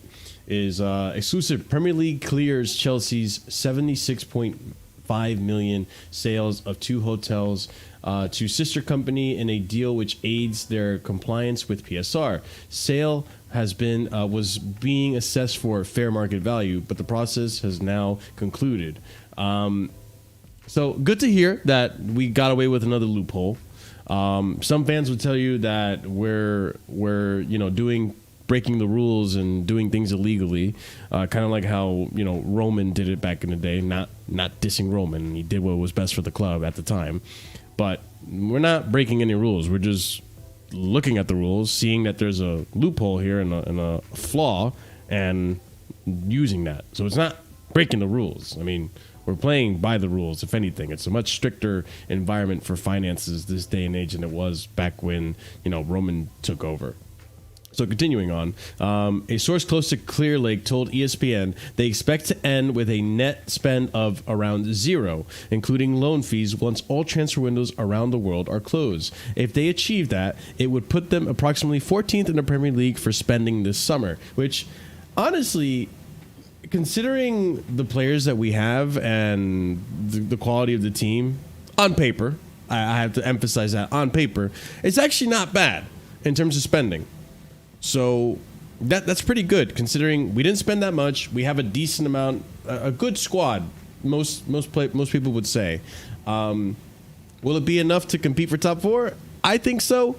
Other people will disagree with that. But we continue on. A source close to Chelsea, to Clearlake, has said Chelsea is now spending 7 times as much on recruitment staff and data than when they completed their takeover. A source close to Clearlake said that Chelsea contract philosophy can be summed up as, if you play, we'll pay. Young, talented players on the cusp of establishing themselves are more likely to take a lower initial wage on long-term contract with incentives built in. After Joselu scored twice in the final 3 minutes to secure dramatic aggregate win for Real Madrid against Bayern in the Champions League semi-final, Egbhali texted an associate to say, "We need Champions League football in our lives." Sources suggest Enzo Maresca has been given a soft target of returning the club to the Champions League by means of a top 4 finish in the Premier League or a win in the domestic cup competitions. One scout who works for a club in a Big 5 European league. Perhaps Chelsea knows something we don't, but their squad building makes no sense to me, and I can't see how it makes sense to Chelsea or the players who are brought in as 6th choice center back or the 7th attacking midfielder. The only winners here, as far as I can understand, are agent brokering the deals, according to James Ollie. Sources close to Chelsea have consistently and strenuously denied any breakdown in relationship between Todd Boehly and Egbhali, but other sources suggest they are nowhere near as close as when the takeover was completed, according to James Ollie. So we'll get to that part soon, shortly. But a few things that I agree with. Obviously, recruitment-wise, the stocking up on the attacking end of things, that doesn't really make sense to me, right? I'm happy we got Jadon Sancho. Was he necessary? Yes, if you want to replace Mudryk, but Mudryk is still at the club. So, I mean, Sterling left, but would I have rather have kept Sterling than Mudryk? Probably. Why don't we have Sterling anymore? Because of his wages, most likely, if we had to be honest. The center back thing, Chalobah, you could argue, probably should have stayed over at Badiashile or Sassi, but we sold him for pure profit. Or not even sold him, we loaned him, technically. So he's still in the books. Did we need more center backs? I mean, that's up for debate. I think, considering the Chelsea schedule, yeah. But the attacking midfield, the attacking part of the pitch, as well as the goalkeepers, in terms of recruitment, it's questionable. I also scratch my head a little bit about it. As far as like the expectations of Champions League and all that, and top four, or however they put the soft target, I don't know. I feel that if Maresca just falls short, but there's good football there, that they'll be patient with him. But do any of you guys think that maybe it's not really a soft target? It's like, we need to have this season or you might get the sack. I don't know how they can expect him to get Champions League football. Again, their messaging is so mixed. You can't say the firing potch was fine. You can then say we want at least top four and a trophy, no problem. The following weeks, your top two candidates can't be Kieran McKenna and Enzo Maresca. Where's the logic in that? There's no logic in that whatsoever. So for them demanding Champions League football from a guy who hasn't worked in the Premier League before, and let's be fair, you haven't got him a striker, top recognised number 9 striker. You haven't got him a recognised number 1 goalkeeper. You've left the midfield bare in terms of options. That's why Casadei and Carney have been integrated back in, because you've left the midfield there. I don't know how you can expect a top four. Now, if we'd got Osimhen, then I would expect a top four, because I think we'll outscore everyone. So we're favourites for top four. Top four should be guaranteed if you get an Osimhen type player or a deadly striker, because we'll outscore everyone. But we go from odds on for top four to being in a battle for top four. That's the difference. Their messaging has been so poor. That's why they probably get the stick that they get, because they don't make any sense. It just doesn't. I mean, they talked about there about 6, like everyone with like 6 choice centre back and 7 choice attacker. I don't mind the attacking options. Esteval and Kendry Paez are coming in next year, and before all this attacking talent came in, my thoughts were going to be shit. These youngsters are not even moving the country; they're moving to a new continent. Yeah, moving to the northern hemisphere with their family. The weather's totally different, as everyone knows. Have to get used to it. My fear was that the attacking talent that we had before this summer was so thin in terms of quality that our fans would put outrageous and just expectations on them that they can't get. Now, if these players click, the ones we have, then you can easily give Esteval and Kendry Paez time to get acclimatized to living in the UK, and then drip feed them into the squad. Drip feed them minutes on the pitch, stuff like that. So I don't mind that. I mean, let's face it.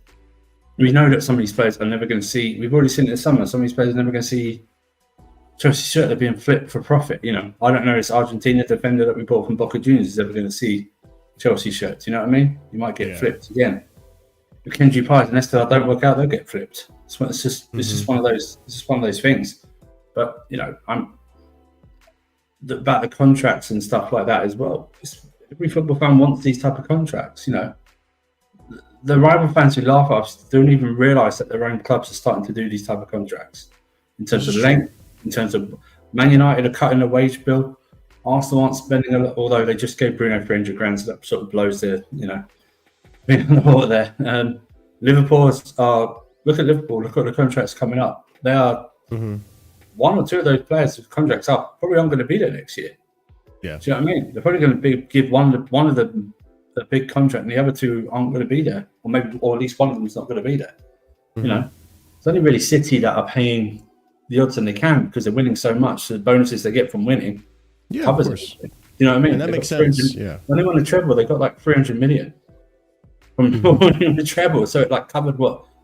And with them selling all their academy products, it's like they can afford to give all these wages out. Do you know what I mean? It's just one of those things. It's like you don't understand it because this person was probably you don't understand it because it's a new thing. It's alien to people. Yeah. People don't like change. Do you know what I mean? People don't like differences. Oh, it's not how football's supposed to be. Where it's like, well, when Barisic came in, football wasn't like that, and then he changed the game. Do you know what I mean? People come in with different formations that change the game. Oh, it's not how we used to be. We shouldn't buy a goal. The goalkeepers are now rated more in their passing than their saving. This is very true. Yeah. One of those. Now everything's about DNA. Everything's about numbers. Do you know what I mean? If a guy can have a really great game, but if he doesn't have a goal or assist to his name, then apparently he's had a shit game. Yeah, and especially in the midfield now too. Like we're seeing that more than ever with people criticizing players like Declan Rice for not having enough GNA and all this, and Enzo not GNA, but the price tag, and it's like you bring up a really good point. I feel like the way we viewed football growing up when Chelsea, and a lot of these Chelsea fans only know of Chelsea under Roman Abramovich. They don't know anything about Chelsea prior to Roman. I don't know anything about Chelsea prior to Roman. I'll be honest, I never experienced that. But there are fans out there that know that, Roman came in as a radical into the Premier League and changed the way these clubs were structured and how they went about, building their teams. And to an extent, Clearlake and Boehly are somewhat doing that with a different method of... I think they're kind of following a trend that was happening in football already. It's just that our fans aren't used to that, which I 100% get. But I feel like part of the issue is the mistakes made in that initial takeover, right? Boehly or Egbhali or whoever you want to blame for the sacking of Tuchel. And just shaking up the foundation so much that, in that first half a year, the club was half of what it used to be. New staff, new pitch, new landscaping team to the pitch maintenance, and new lunch lady, and all the shifting and changing. Maybe shaking up the foundation and taking us, unfortunately, as a result, having Chelsea finish in the worst finishing position they've had in recent years, cost them a lot in the sense of okay, now we don't have that Champions League money. Now we're out of this and that. The funds are drying up. Now we have to do it like a wage structure, which sucks because I know people like to say oh, players want Champions League and stuff. I don't know if it's so much these players want Champions. Yeah, sure, it's a luxury. It's nice to have Champions League, but I think they want nice wages. They want a good club that's going to pay them good and well wages, which I don't know. I feel like I'm waffling a little bit. I think there's a lot of players want Champions League football because everybody's on you, eyes on you, internationally. But you don't think that's kind of money too? I agree with the money. Of course, players want the money. I'm not disagreeing with you. Of course, the players want money, but if you're a serious footballer, you're a star or whatever, and you just want win these trophies, they want to win these trophies. Obviously, anyone like Cole Palmer, I'm sure Cole Palmer wants to win Champions League in his time. Obviously not right now because we're not in the Champions League for starters, but I'm sure he wants to win one. Jackson, I can see Jackson want to win it all. I can see it. Of course. There's many players obviously. I reckon Sancho wants to prove Ten Hag and all that that was wrong. I'm sure he wants to help Chelsea get Champions League football. There's many players who they definitely want to get Champions League football. If they didn't, then I don't want him at the club. I really wouldn't. So I think most footballers definitely want to get Champions League football. I'd hope so anyway. If they don't, then I don't want, if it's not a priority, by the way. another thing I wanted to bring up on this part too is that this tweet here that refers to the if you play, we'll pay model, which is the incentivized model. I which didn't get that one. I like the incentivized model, but do you guys think that because we did the incentivized model is why we're so focused on youth? I guess it's a chance that if you're a young player and you're not getting a chance at this club, we're going to give you a chance here. Like Cole Palmer wanted minutes, right? He wanted minutes. He was going to be a part of. It's going to be a part of. Do you know who Matthew Harding is? You shouldn't have brought that message up now. I'm sidetracked. Sorry. Like Palmer wanted minutes, right? Palmer wanted minutes. This is true. You know, they didn't want to send him out on loan, so it was like stay and be part of the squad, but you're not going to get a lot of minutes or go out. And he's like, now it's like Palmer's like what 21, is it 22, something like that, and. We are seeing now more and more. Look how young some of these players' careers are starting. Like 22 is like 22 now is a player that should have been playing for 3 or 4 seasons now in some clubs. Do you know what I mean?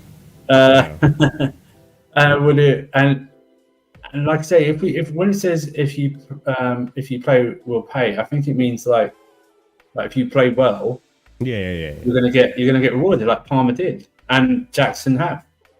And Palmer's wages didn't even go up by a lot. I think he was an 80 in terms of football. It went up from 80 to like 120. People were thinking he was going to double his wages.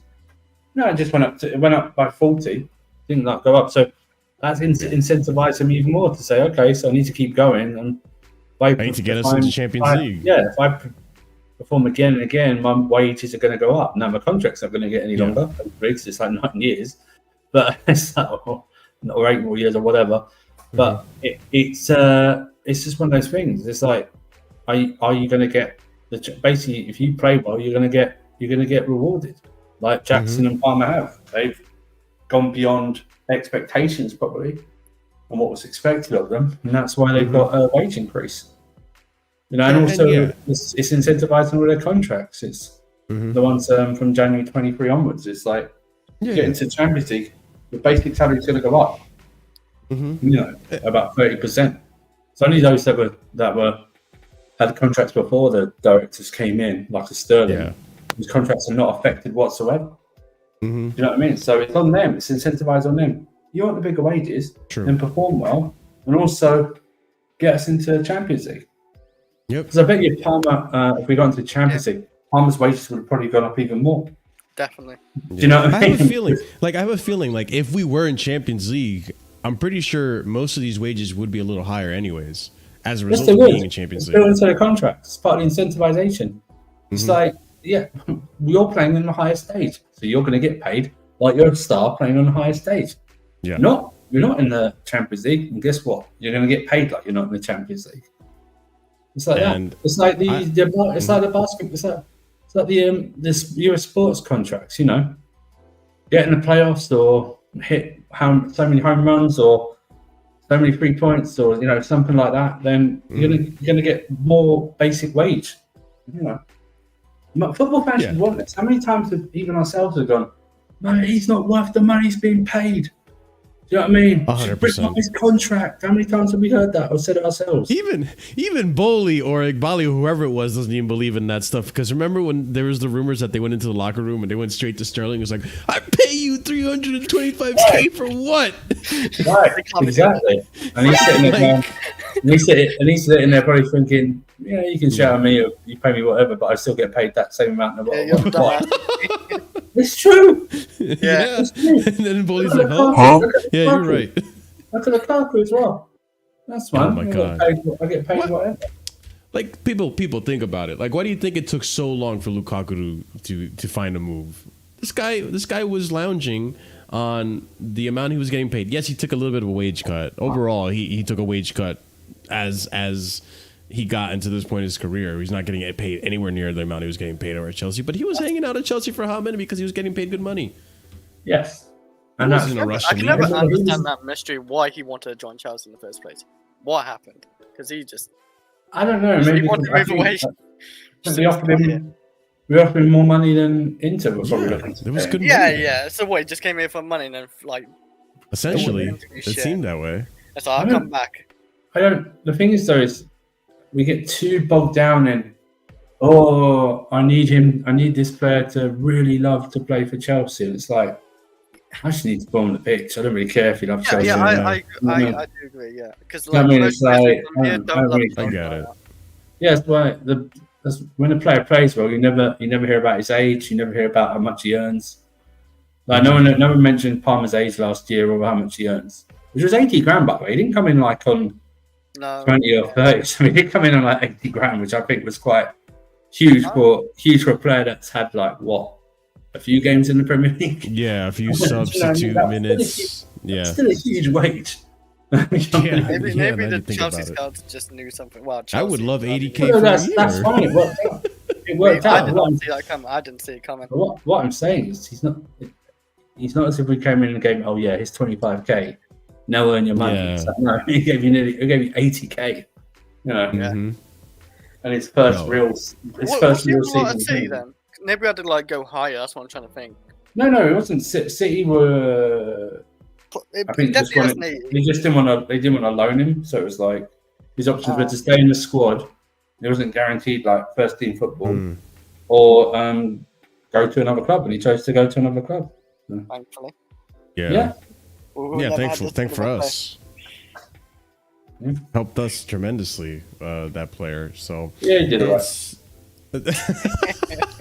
he was okay. He can improve. It just feels like when Yeah, Victor asked me- his annual meeting, he was told to improve in these areas. You know, There's still room for improvement, you know. Yeah, it's you could do better.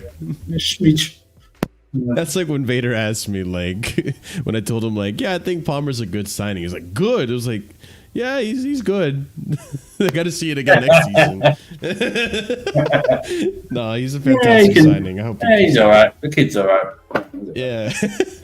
But, I mean, bringing up what we said before, right? And this is going to transition into the next topic, which, ladies and gents, if you are here, over 60 of you watching, smash the likes. Help us get to at least 40 likes today. Now that's going to transition me into the next topic is they were bringing up the fact that there's a lot of confusion in the transfer strategy, right? And I think this is a lot of it's chalked up to the following stuff that we're going to be talking about, which is this ownership civil war. So let's start off with this first tweet. I think this kind of started getting the ball rolling on everything, which is the Chris Jurassic stuff. So CEO of Chelsea, he was assigned CEO of Chelsea, I think last year. I think it was January of this year, I believe. It wasn't. He didn't have a really long stint, if I had to be honest. Chris Jurassic leaves his post as Chelsea chief executive as part of another behind-the-scenes reshuffle. Story from Sam Wallace of The Telegraph. We continue on with more to report here. So the business, is this Bloomberg? Yeah, Bloomberg. Major breaking. Chelsea FC's main shareholders are exploring their ownership of the English Premier League football club after a little more than 2 years in charge, amid deterioration in relations, people familiar with the matter said. We continue on. Bloomberg reporting more. Chelsea backers Clearlake and Boehly weigh up ownership options. Relations between Egbhali and Todd Boehly have soured. Continuing on, Todd Boehly is considering selling his shares, according to Sky Cava. Now, I don't know how true this is. And there's a few things that, you know, add context to it. Take it with a pinch of salt or not. Like, you kind of build your narrative, right? Because there's a few bits of information. But overall, like, consistently, the majority of people are saying the following, which is Matt Lawhy reporting, Todd Boehly believes his relationship with Clearlake is at a breaking point. Situation said to be untenable. Co-owner want to buy each other out. Chelsea on the brink of civil war. Which I think it's a little bit over the top, but regardless. Civil war. Civil war. Clearlake Capital not interested in Chelsea sale amid ownership power battle claims. Would only be interested in increasing stake.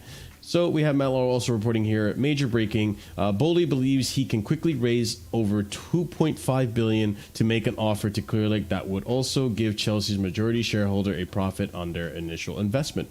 Investors are said to be ready to back Boehly, who is believed to have a 20 to 30 year vision in Chelsea, which would include a new stadium. Todd Boehly is pushing to buy out Clearlake Capital. Clearlake have no intention to sell. Boehly has grown frustrated with the inability to progress on stadium expansion and building the Chelsea brand, which I think is understandable, but let's continue on. Clearlake recognizes mistakes have been made at Chelsea and results and performances need to improve. They would argue Chelsea are back on the right path to challenge for trophies, again, according to Sky Cava. Egbhali and Clearlake are not going anywhere and are not interested in selling. Clearlake appears to be totally committed to Chelsea. Egbhali has been at all league games this season, and he was closely involved. Has been closely involved in the recruitment strategy. Todd Boehly has reservations about the recruitment strategy at the club and the failure to make progress on redeveloping Stamford Bridge. Todd Boehly hired architect Janet Mary Smith to lead on Chelsea's stadium plans, but now the club have decided to use other experts and companies such as Populous, who were behind the Tottenham Hotspur Stadium. So this lady was taken off the project, and then someone else was put into the project, restarting the whole project over on the stadium rebuild and so on and so forth. I think I have a summary of how that worked too. We'll get to that. So all major decisions have to be signed off by Egbhali, Feliciano, and Boehly, which possibly explains why there has been no significant progress on the plans of Chelsea's Stamford Bridge Stadium.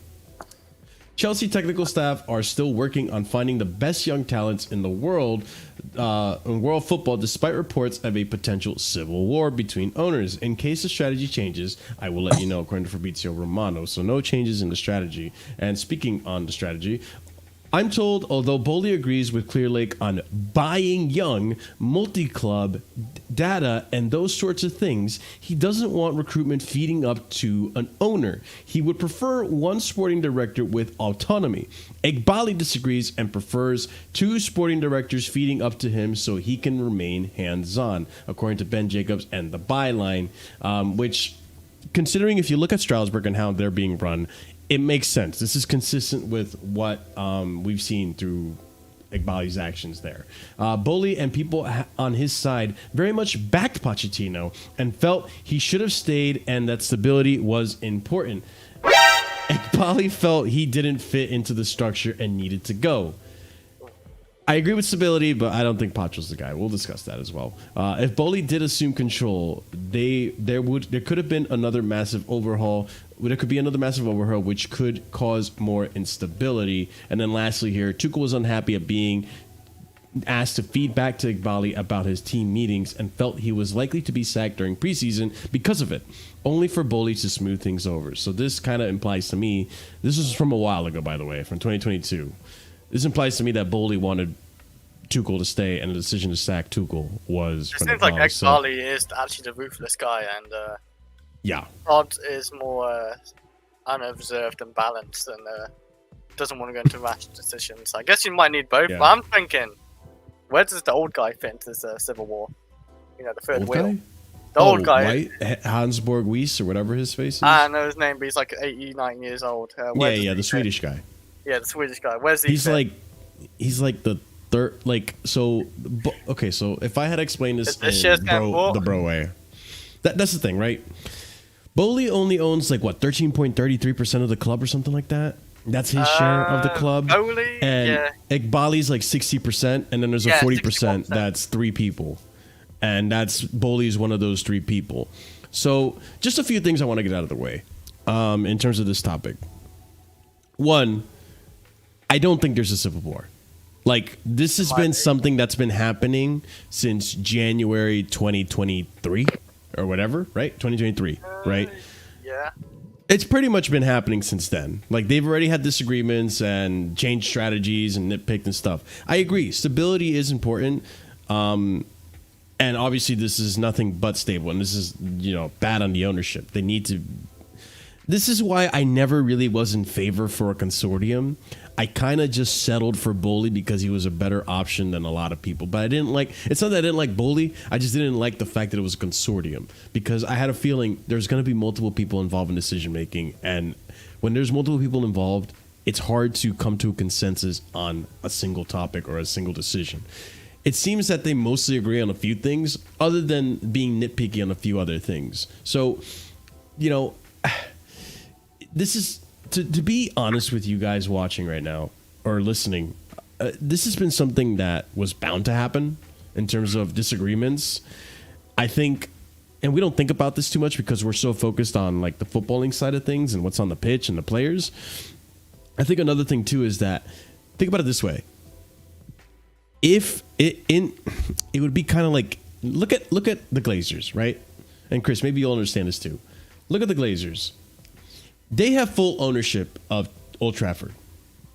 But what happened down the line is they sold part of their shares of, not Old Trafford, United, I'm sorry, Manchester United. Yeah. They sold part of their shares of Manchester United to Ineos. Yeah. Ineos is, I think, how much percentage? I don't know if anyone knows, but they own a decent percentage, and he has a decent, I think, like, but the Glazers are still involved. Yeah, they get profits and stuff like that. They're just there for profits purely, the Glazers. So the reason I say this about the consortium is because I feel that in 10 years, when we were expected to sell or the owners were expected to leave, you have 4 owners. You have to take their shares of it. So either two things would have happened.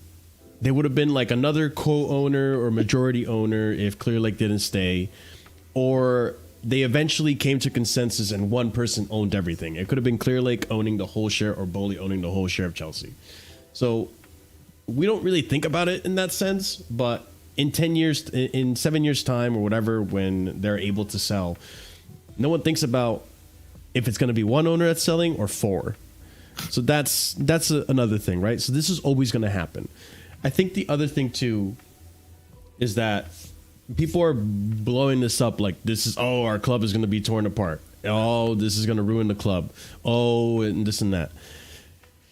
To a certain extent, they're right, because obviously disagreements like this from the top trickle down to the bottom. And we can see it in the players and how things are managing and the recruitment. Like, it is messy, right? But this has been going on since 2023, essentially. The club has still been running okay. It's not ideal. Obviously, I want to be in top 4 and all that. But the club has still been running. It's not been like the wheels haven't come off. It's not like we're sanctioned. Like, if things go well with this season, because that's another thing too. Like, I feel like a lot of this is coming from the past. We're not looking at what's on the pitch right now, what's in front of us right now, and what could potentially happen. So if we make top 4, if we win a trophy this season, then no one is really giving this that much air. No one's really caring about this and the mess that the Civil War and stuff, because we're getting results on the pitch. So I think it's a premature worry that a lot of people are feeding into. And so there's that. Now, there's no good guy in this scenario, to be honest. Like, it's a double-edged sword, in my opinion. If Boehly were to buy out the rest of Clearlake shares, which I don't think it's going to happen. I think this, and also this isn't going to happen immediately, by the way, ladies and gents. This is going to take years. I'm telling you right now, coming to this decision is going to take years, because you got Hansborg Weiss also involved, Walter, like some other person. I don't remember his name. I think his name is Walter. I don't know. Even Todd Boehly even afford buy him out anyway? Like, apparently, people are saying that he's got Saudi money, Saudi backing, and the Saudis are involved or something. I don't know how true that is, but apparently he can raise up 2.5. Like, he could maybe be a shout into it again. But that's the thing. Like, if he's borrowing Saudi money or bringing another consortium into it to buy out Clearlake, like, I feel like you're just in the same scenario. It's just another, the Saudi consortium now owns 60% of, or the investment fund now owns 60% of the club instead of Clearlake. I don't know. That's beyond my understanding. It might be like a Spurs thing, because like Daniel Levy runs it and owns about 25-30% of it. But okay. The real there's the guy who owns the bulk of it, Joe something. I don't know if it's him or his family still own it, but he runs it, sort of thing.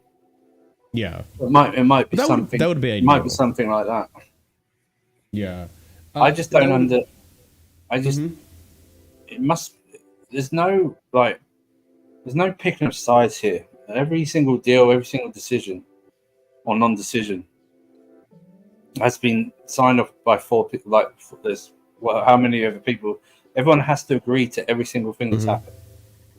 Right? Yeah. So all the deals that have been done, every single one of them has agreed. There's no team Boehly, there's no team Egbhali, all this rubbish and stuff like that. You know, I don't know who. We're going to see it more and more about this.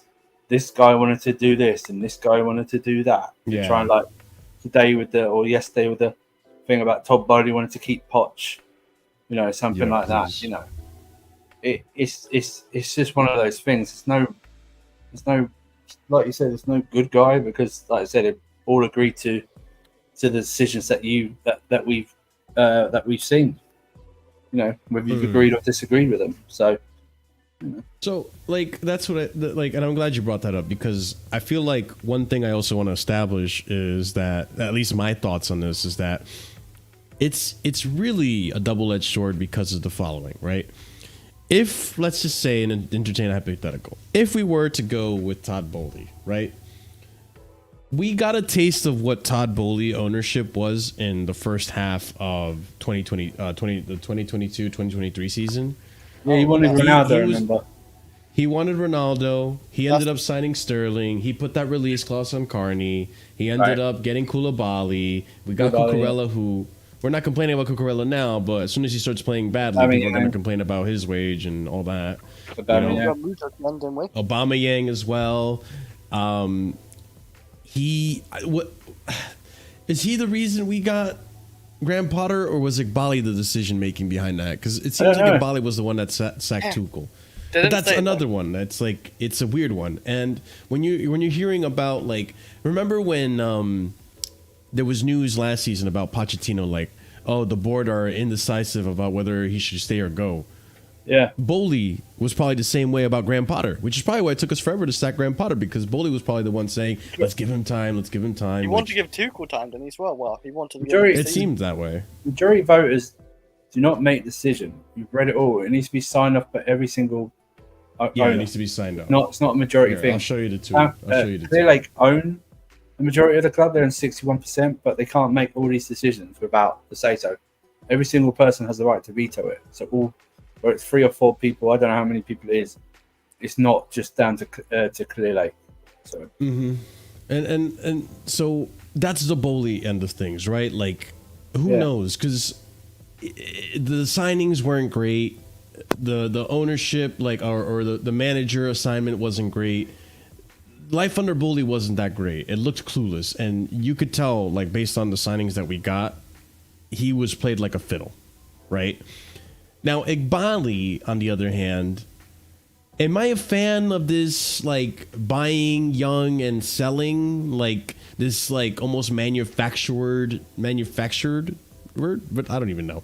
But almost this chopping and changing or selling of players and stuff like that. I'm not. It just feels so streamlined. I don't know. It doesn't leave a good taste in my mouth. But I also don't. I like the idea of just getting one sporting director, right, and letting them operate and letting them do their job instead of this micromanaging that he does. I'm not a fan of that. And to be honest, it's really a double-edged sword. I don't think I'd be happy with either staying if the results don't get better. Now, the recruitment side of Egbhali, I do like where this is going in terms of the recruitment. I think we do have talented players. I think there's very promising players on the uprising as well. And I do think that this team can get top 4. I think we recruited a really talented team. But again, the whole streamline, let's get the youngest players, flipping for profit thing. Let's not, make any progress in the stadium, which leads me to the other stadium thing too. I don't know how true this is. I couldn't find a source for it, but apparently Boehly wanted to expand the stands one at a time.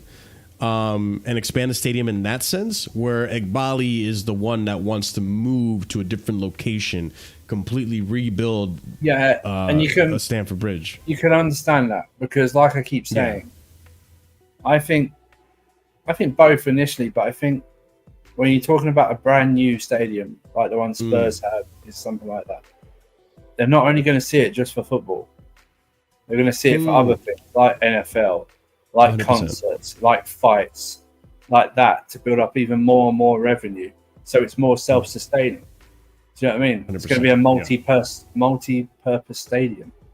That's what it is. Being Stamford Bridge, I don't know even after redevelopment whether it can do that because it only can get up to about 60 or 55. Do you know what I mean? I think these guys are looking to do even more than 60. Do you know what I mean? Maybe 70 or something like that. Do you know what I mean?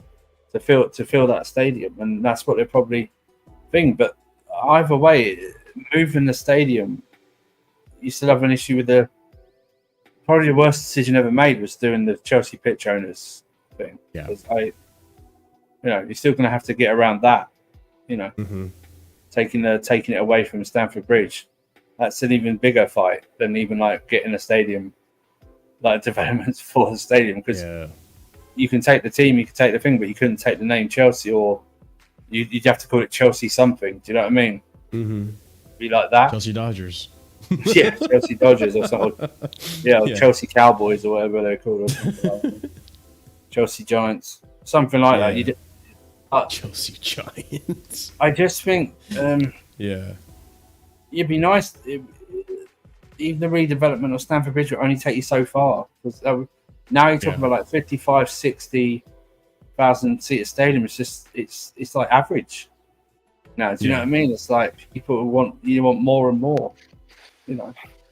It baffles me that every time Chelsea do a U.S. tour, or any of these clubs do, Chelsea in particular, that they make more money in stadium revenue off of these U.S. tours than they owe their own home revenue. Sorry. Again, Carl Edwards, the tweet is right there in front of you, right?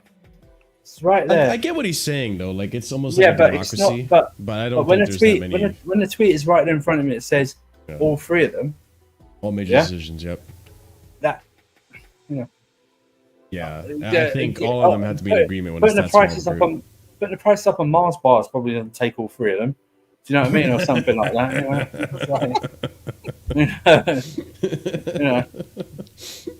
But right in front of you. I'm thinking, because we can't really extend after 60,000, right?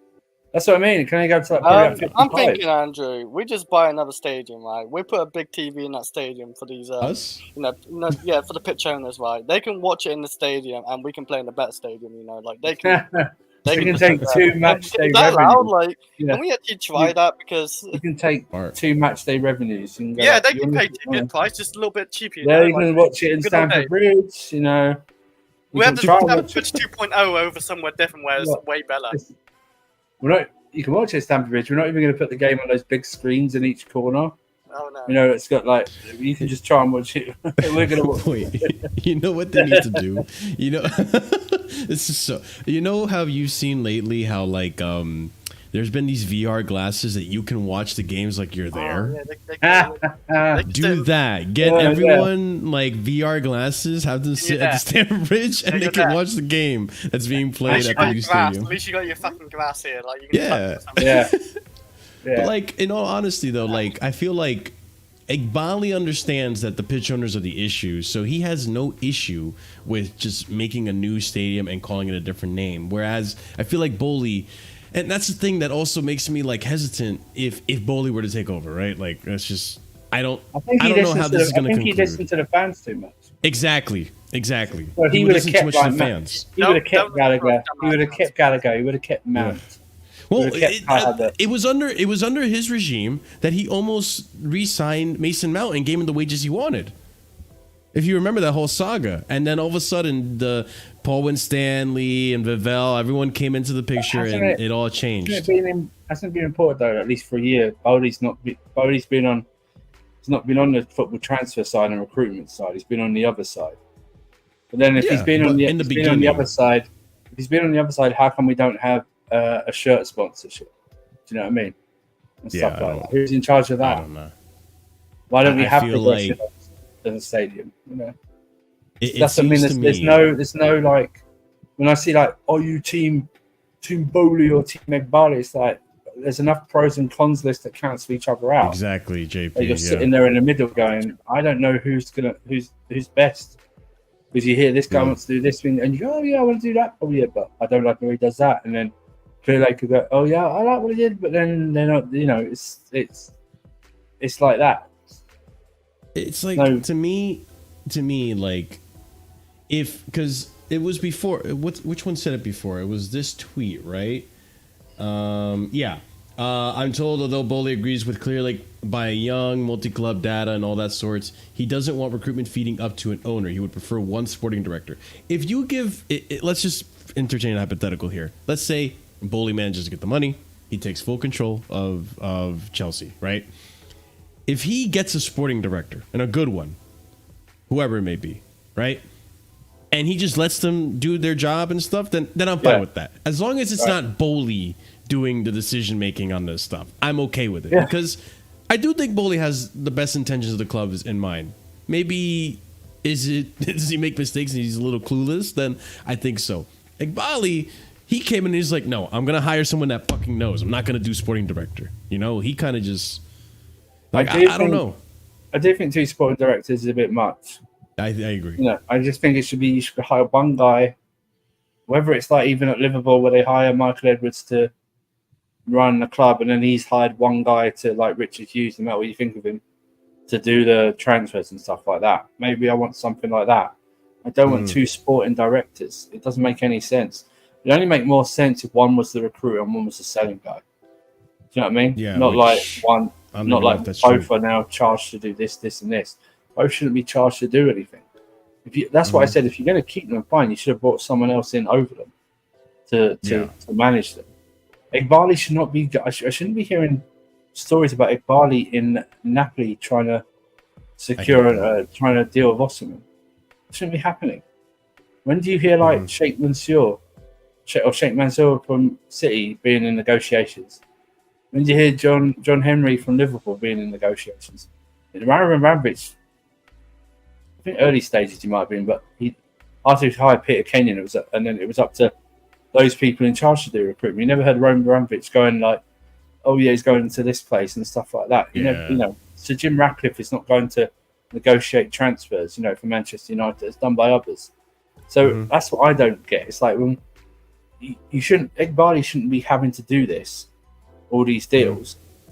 It should be the sporting director doing those deals. Exactly. Do you know what I mean? It's just madness. Yeah, Only so got it's to like, go. Honestly, listen, I want to see what happens this season before I start saying like, oh, this is a shambles and all this stuff. Because like at the end of the day, like if we end up actually doing well this season, then no one is saying, oh, the club is a mess, and like no one's saying that anymore. Then we're starting to change our tune. It's like, oh, look at that, you know. Like, By the way, I don't think. right.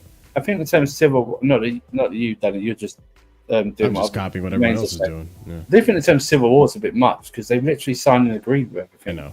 Near enough. It's more like it's little things here, or maybe one or two major things here and there. Do you know what I mean? Right here, pretty much. Or yeah. like you know, or Boehly wants to own more of the club, going into about 14%. Do you know what I mean? And maybe Clearlake are going. What the hell? And we got 61% of the club, but these guys still can veto all our decisions. Do you know what I mean? So it's like, well, we own nearly 2/3 of the club.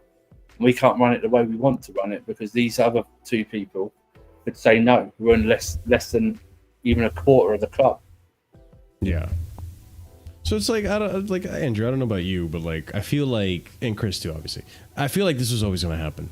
Like I feel like part of me feels that this was always happening in the background. Like they were gonna eventually try to buy each other out. There was gonna be disagreements. Excuse me. So I think Matt Law coming out with this story now is, I think, as a result of international break. Obviously, they need something to like. I don't think that this is news, really. I think this is just catching us up with what's been going on in the behind the scenes. And I feel like this has just been a process that was going to happen eventually down the line, anyways. Yeah. Like, Like it's a consortium. I don't think like, it would have. I don't think. Can I hear right now? If we've been successful the past years, I don't think this happens. Yeah. I mean, that's a good. That's both yeah. not like. I don't. If we'd have got into, if we'd won the League Cup or FA Cup last season, got into the top 4, I don't think it happens. The reason I think it still happens is because the way it was presented to us was that Boehly for years wanted Chelsea, not Clearlake, not Hansborg, Weiss, and all these other guys. It was Boehly.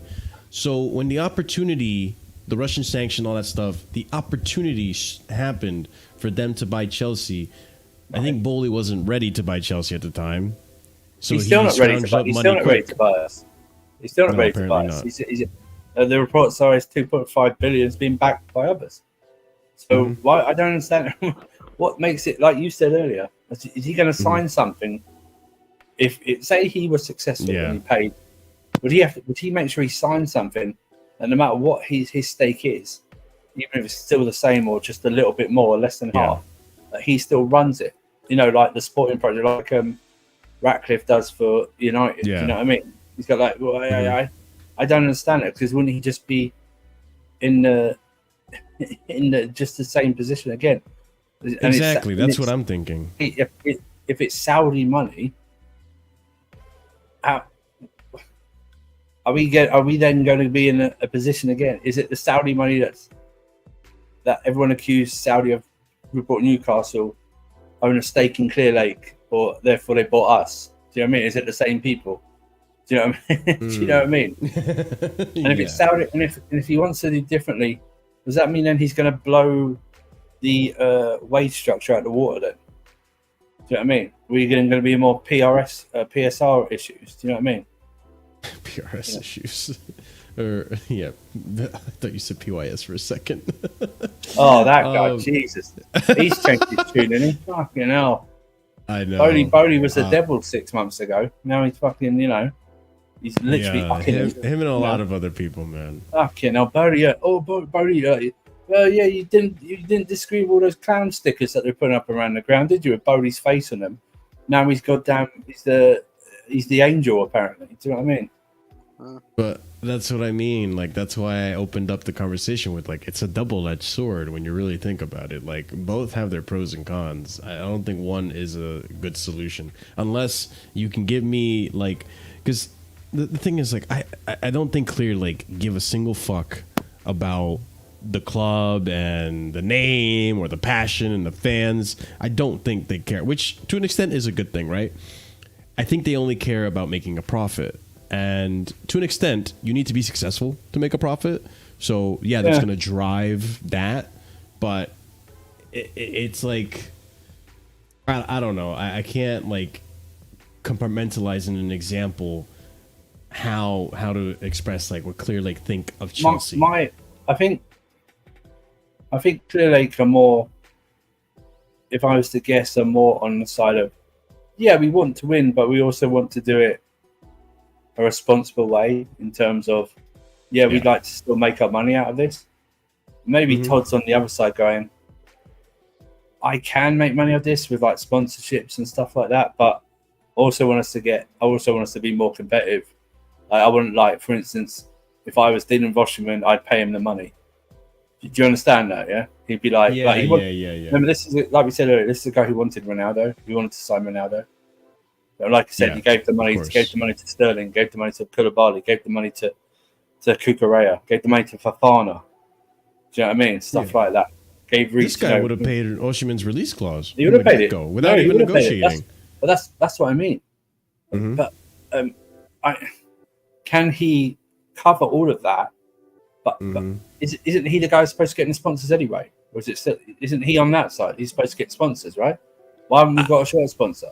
I think it's because Clearlake are like, you know what? No. I want all my people to do this. Like, Boehly, don't worry about it. I think that may be it. He might have bought them in. We might find out he might have bought someone in and they said no. Do you know what I mean? It's okay, Todd. We don't need you. Like, we got to. No. He might have bought someone in so we can get this guy sponsored for a year for like 40 million.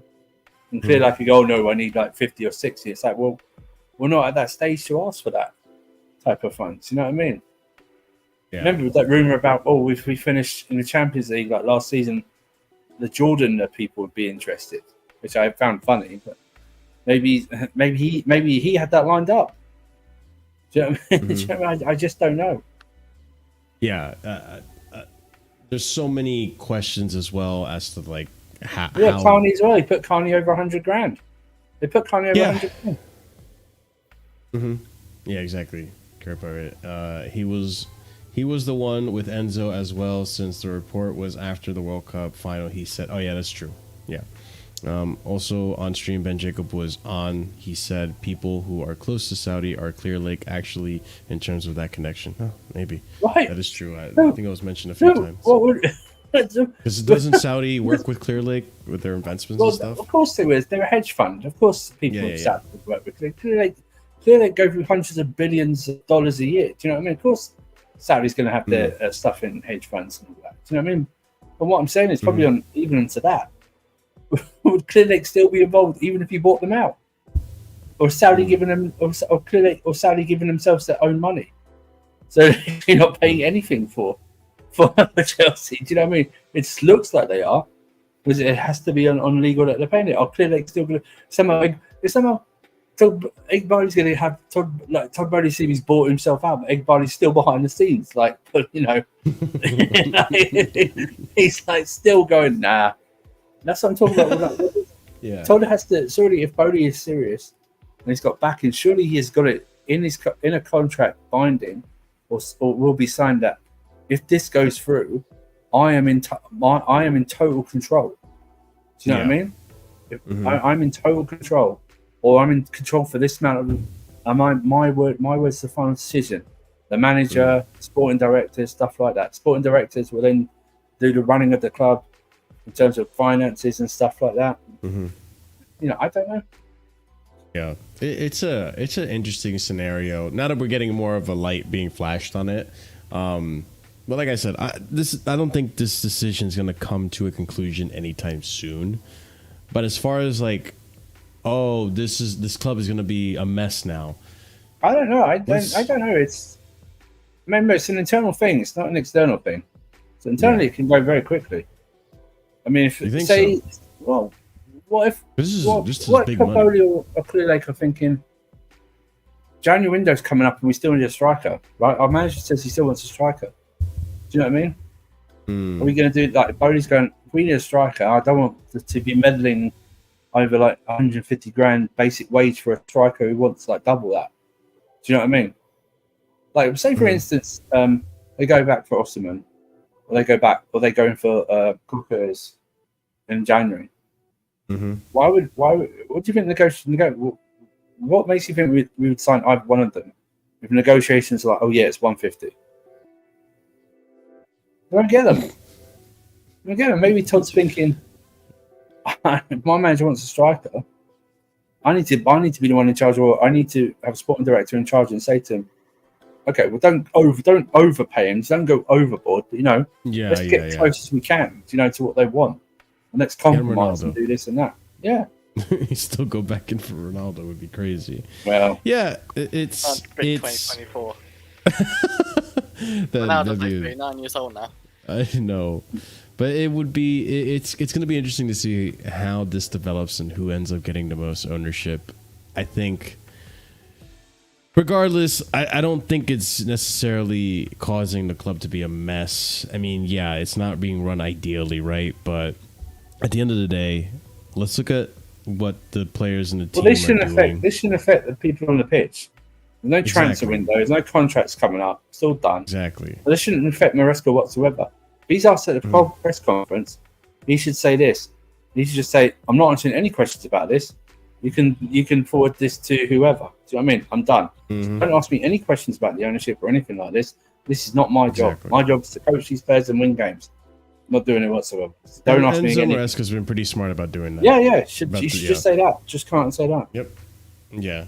I mean, since we're on the topic of the striker situation as well, I think this is a good time to bring up this next bit, which, of course, it happens 2 days after our stream where we go over it. Osimhen.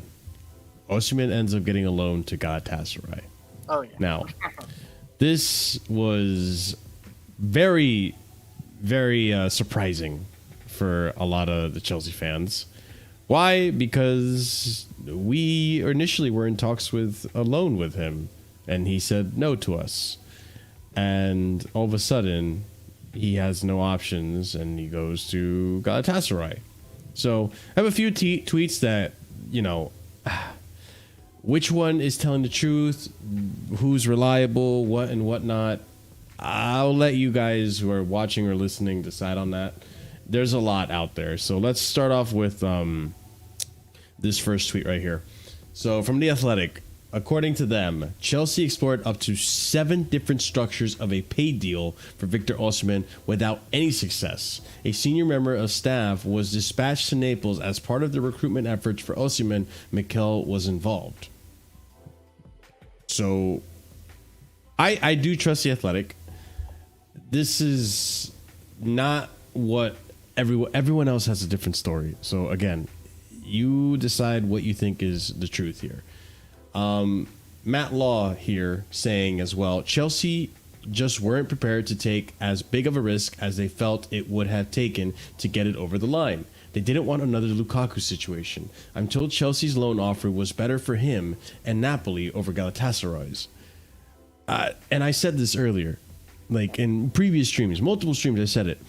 I think they just don't want to have another Kepa situation, another Lukaku situation, which is why they don't want to pay the high wages. And now you're seeing Matt Law say it. So, again. Then we have Sky Cava reporting this. Chelsea were ready to offer Victor Osimhen a salary up to £150,000 a week. That's a big difference right there. But he was not ready to accept that. Galatasaray are now signing him on a loan with a salary worth £160,000 a week. Again, I feel like this is part of the reason why a lot of Chelsea fans feel very vexed. Like, if this is true, then what's the big cahoot? So let's continue on. Victor Osimhen, according to this source, Martin, I don't know, but Victor Osimhen has parted ways with his agent Roberto Calenda after failing to secure a move to either Al Ahly or Chelsea. The Nigerian striker personally negotiated his loan move to Galatasaray with the help of an intermediary, George Gardi. Which, if this is true, I think all of us said it. He needs to sack this agent. This agent was absolutely disastrous for him in terms of this. He was really only thinking about himself. Then we have a Buki Laba, who is, I guess, a Nigerian journalist who has kind of been reporting obsessively on Osimhen and has been getting a lot of these stories right, so I decided to add him into this. He reported here that, let me clarify, Victor Osimhen traveling to Gala doesn't mean deal is done. If he doesn't see it in writing, he won't sign and will travel to Nigeria immediately while his agent stays. 2 things: release clause of 67 million euros and break deal in January. Verbally agreed, not written. He also reported here that more details on Victor Osimhen, Galatasaray from Napoli. Salary covered by 70% from Galatasaray. Napoli are going to cover 30%. Which, again, why it doesn't make sense to me why Chelsea couldn't get this. We continue on. New release clause of 75 million euros. No option or obligation to buy. Full season loan. He returns back to Napoli in June. Fabrizio Romano very much confirming it. Agreement reached on new release clause for Victor Osimhen at Napoli ahead of Galatasaray loan. It will be worth 75 million euros from 2025 confirmed. Victor Osimhen has accepted to join Galatasaray on loan. Understand Osimhen's now asking for a release clause at Napoli to become 75 million euros instead of 130 million euros. Also wants break clause for January in case top clubs approach him for a move. Final points being discussed. Galatasaray have agreed to cover 9/10 million euros as salary of Victor Osimhen until the end of the season. Loan deal agreed with Napoli does not include any buy option / obligation clause. Mission in Napoli is to get Victor's green light. And then here we have it. Breaking Victor Osimhen to Galatasaray. Here we go. Deal done. All documents have been approved. Oops. Osimhen's release clause will be 75 million euros with Napoli option to extend until 2027. So obviously renegotiate a new contract in order to get the release clause in there. Loan move to Galatasaray for June 2025, 9 to 10 million euros a year, salary covered. no buy option, no obligation. This is the video of him in front of the Galatasaray fans being presented. Chelsea apparently still want Victor Osimhen and will go back for him in January. They're willing to pay what he wants, according to the same source we were looking at before, Bukilaba. And then Fabrizio Romano reporting here is Chelsea still really appreciate Victor Osimhen. Let's see if they reactivate this option in January or next summer. Osimhen has a break clause for January to move from Galatasaray. So basically confirming that break clause. And then lastly, Victor Osimhen's release clause from 2025 is now 63 million euros, which is the 75 pounds. I'm sorry, which is 75 million euros. This makes me believe that the deal to not come to Chelsea was more on the agent side of things than it was Osimhen. However, I don't think we're ever going to get the truth on the wage. Whether we offered him the 150 pounds a week with incentives or without incentives, is it net? Is it gross? I don't know. But it is annoying to see that the loan option was there, because everyone wants to say like, oh, Chelsea weren't going to, not everyone. A lot of people are saying, oh, Chelsea didn't want to pay the wages. Chelsea didn't want to pay the wages, all this and that.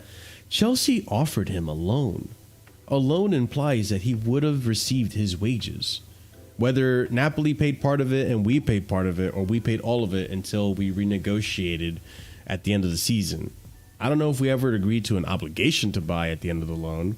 I know there was always the option that was touted a lot, but I don't know. It just feels like this whole thing was a mess, and I think the agent was the one that was really, really making this all bad.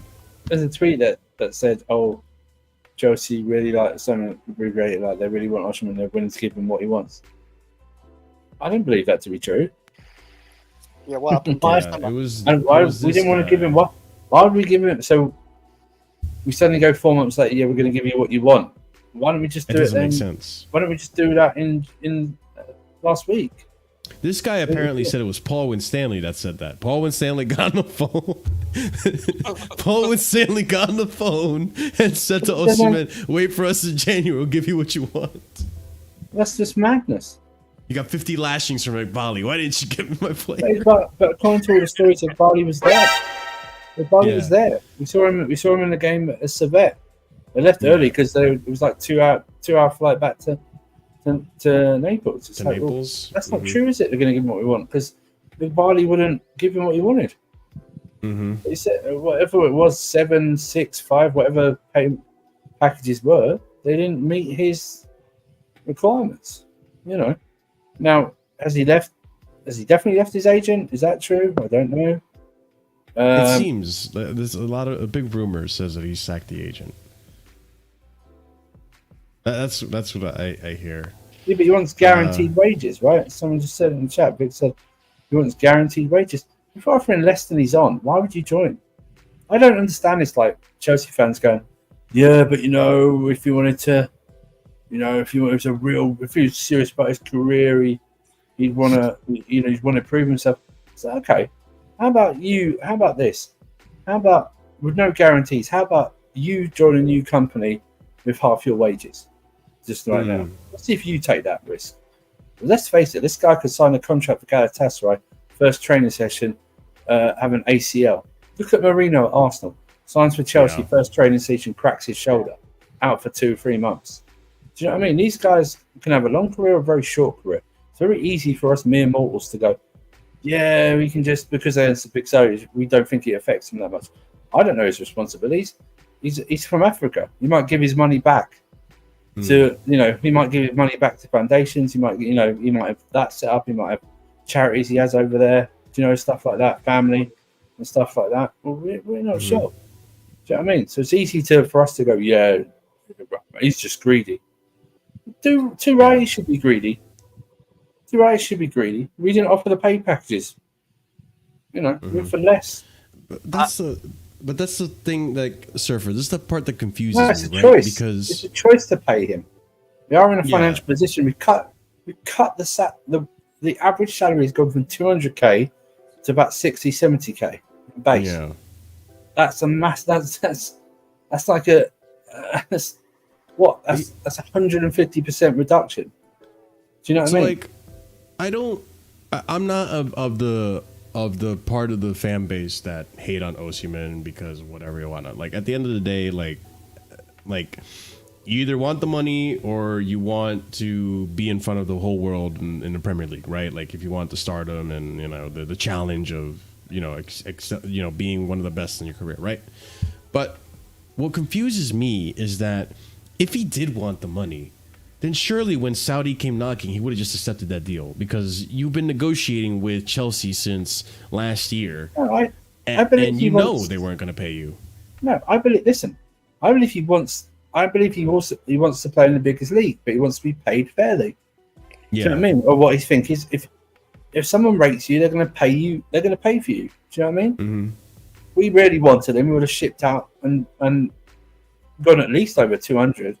I think Yeah, 200, 250 would have been fair. Yeah, I don't think we didn't get near that. it's realistic, because like We didn't get. no one at club is going to be on 300k now at this point, because we got But Because even if that's one thing I think we can all agree on, like, right? 150 Like, is too I low. think the base wage, like, this is one of the players, because I agree with people saying, like, this is one of the players that you break the model for, and I'm like, Exactly. okay, I don't know about breaking the model, but you can bend it, right? Like, I wouldn't mind giving him a base of 200k and then earn your 300 from incentives and stuff, right?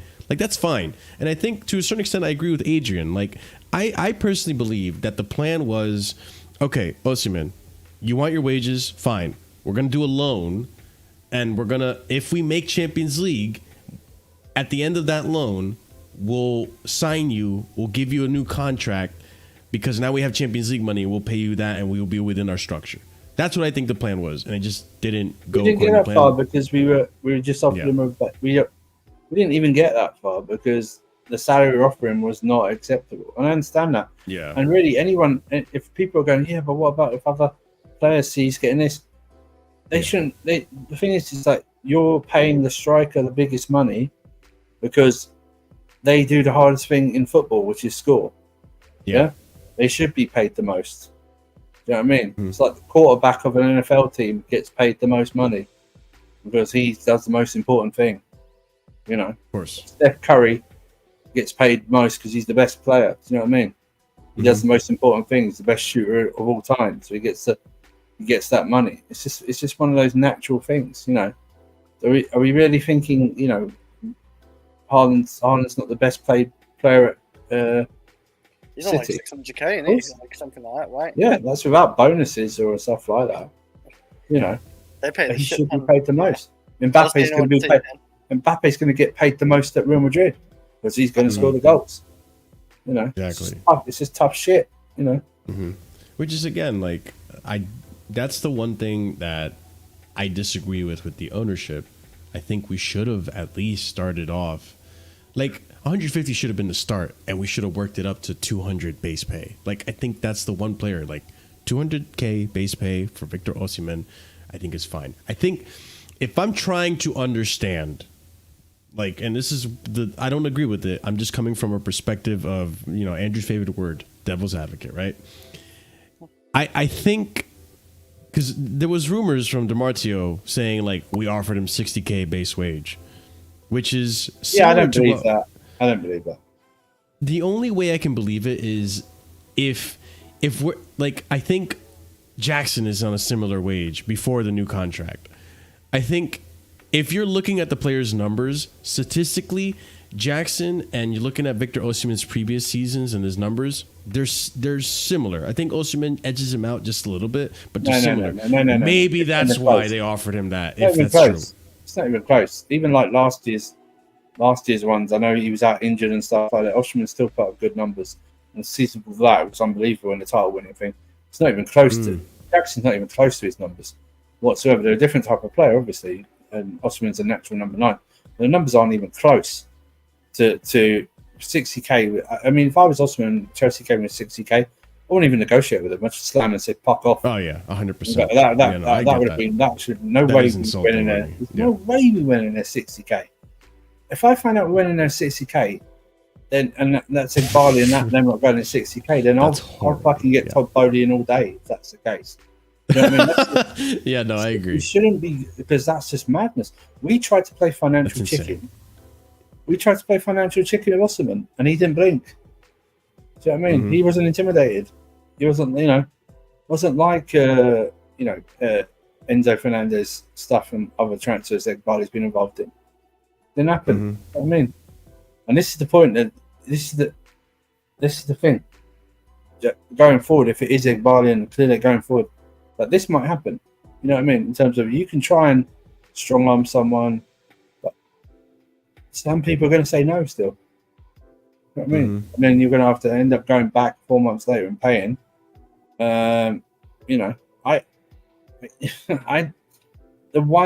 We didn't buy a goalkeeper that everyone's comfortable with.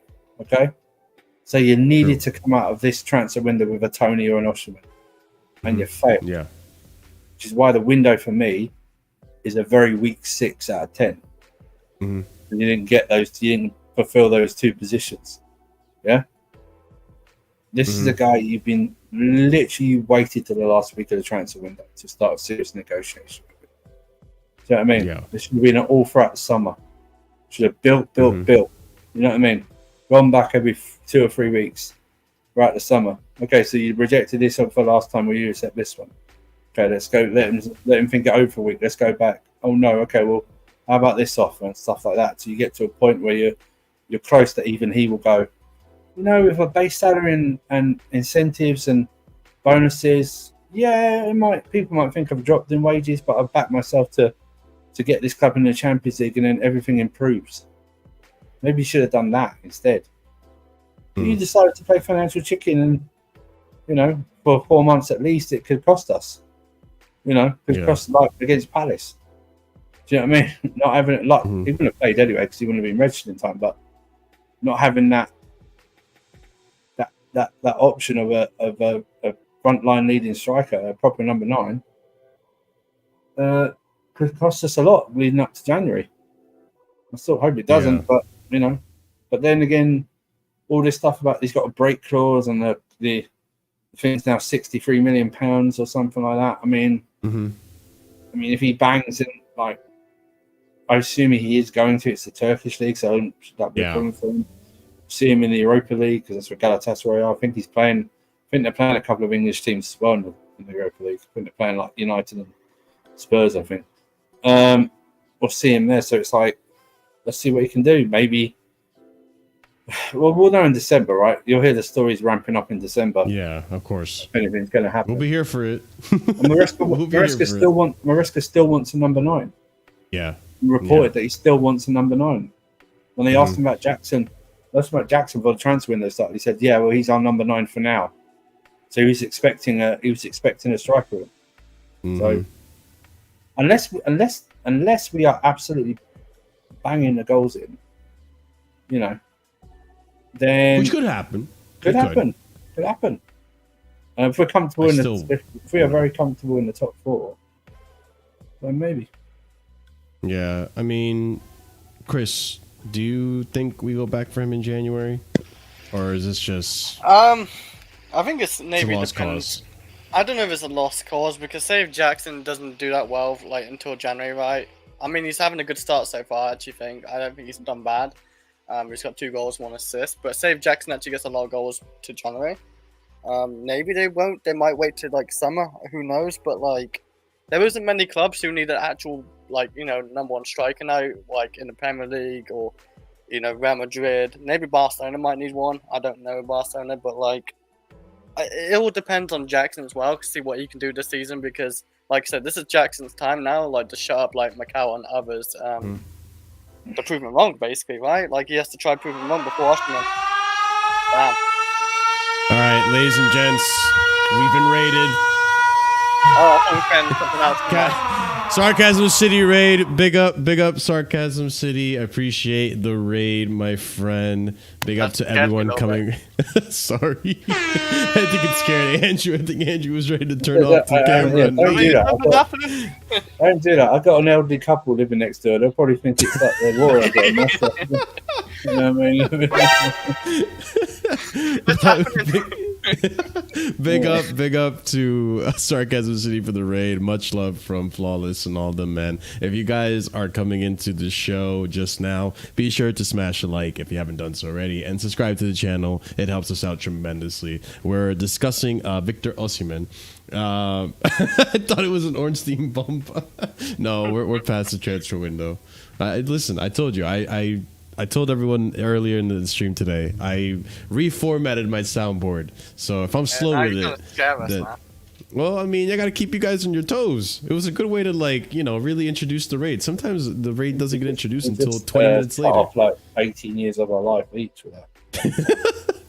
Hey man, then that means you guys are gonna live out the best. The defibrillator next to me.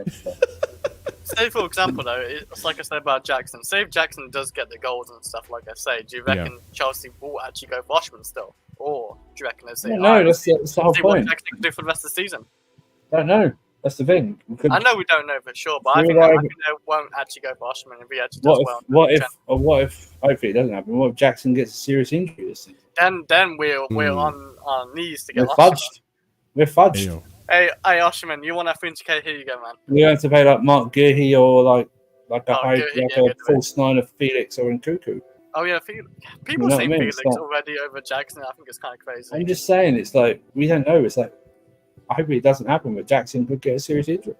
He could. You know, what I think though, based off what Chris just asked, I think let's just say Jackson starts bagging goals, right? He already is. I think with Egbhali, right, and Clearlake, I think they still do go in for Osimhen, but they don't budge on that wage at all.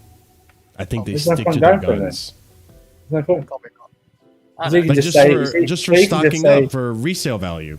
Yeah, but he can just say, all right, well, I'm just going to stay in Galatasaray. I'm getting paid roughly the same money.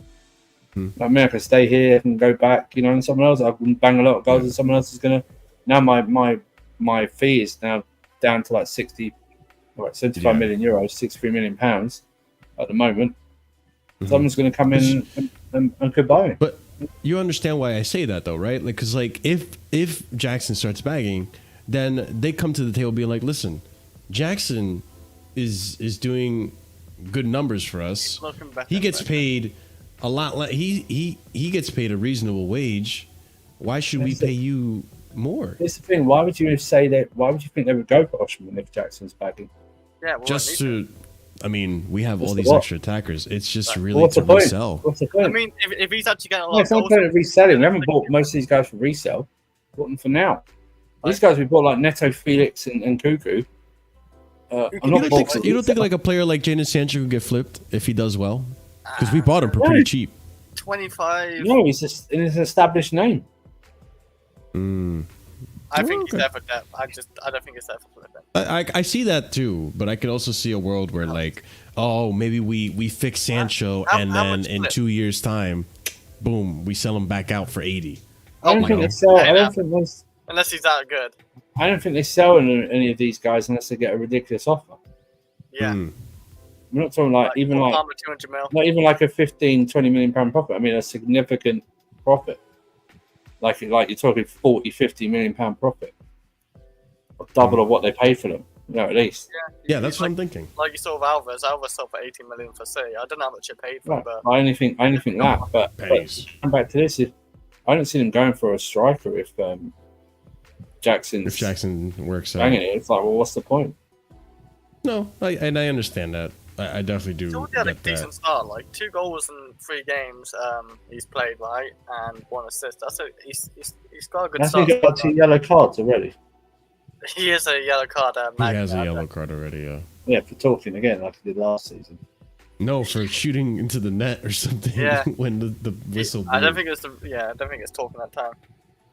He might have 2 yellows actually. Let me look this up real quick. Actually, now I'm curious. He's just a yellow magnet. I don't know why he gets the yellow card so often. Like, he's immature, that's why. Because he talks too much as well. He does talk a lot.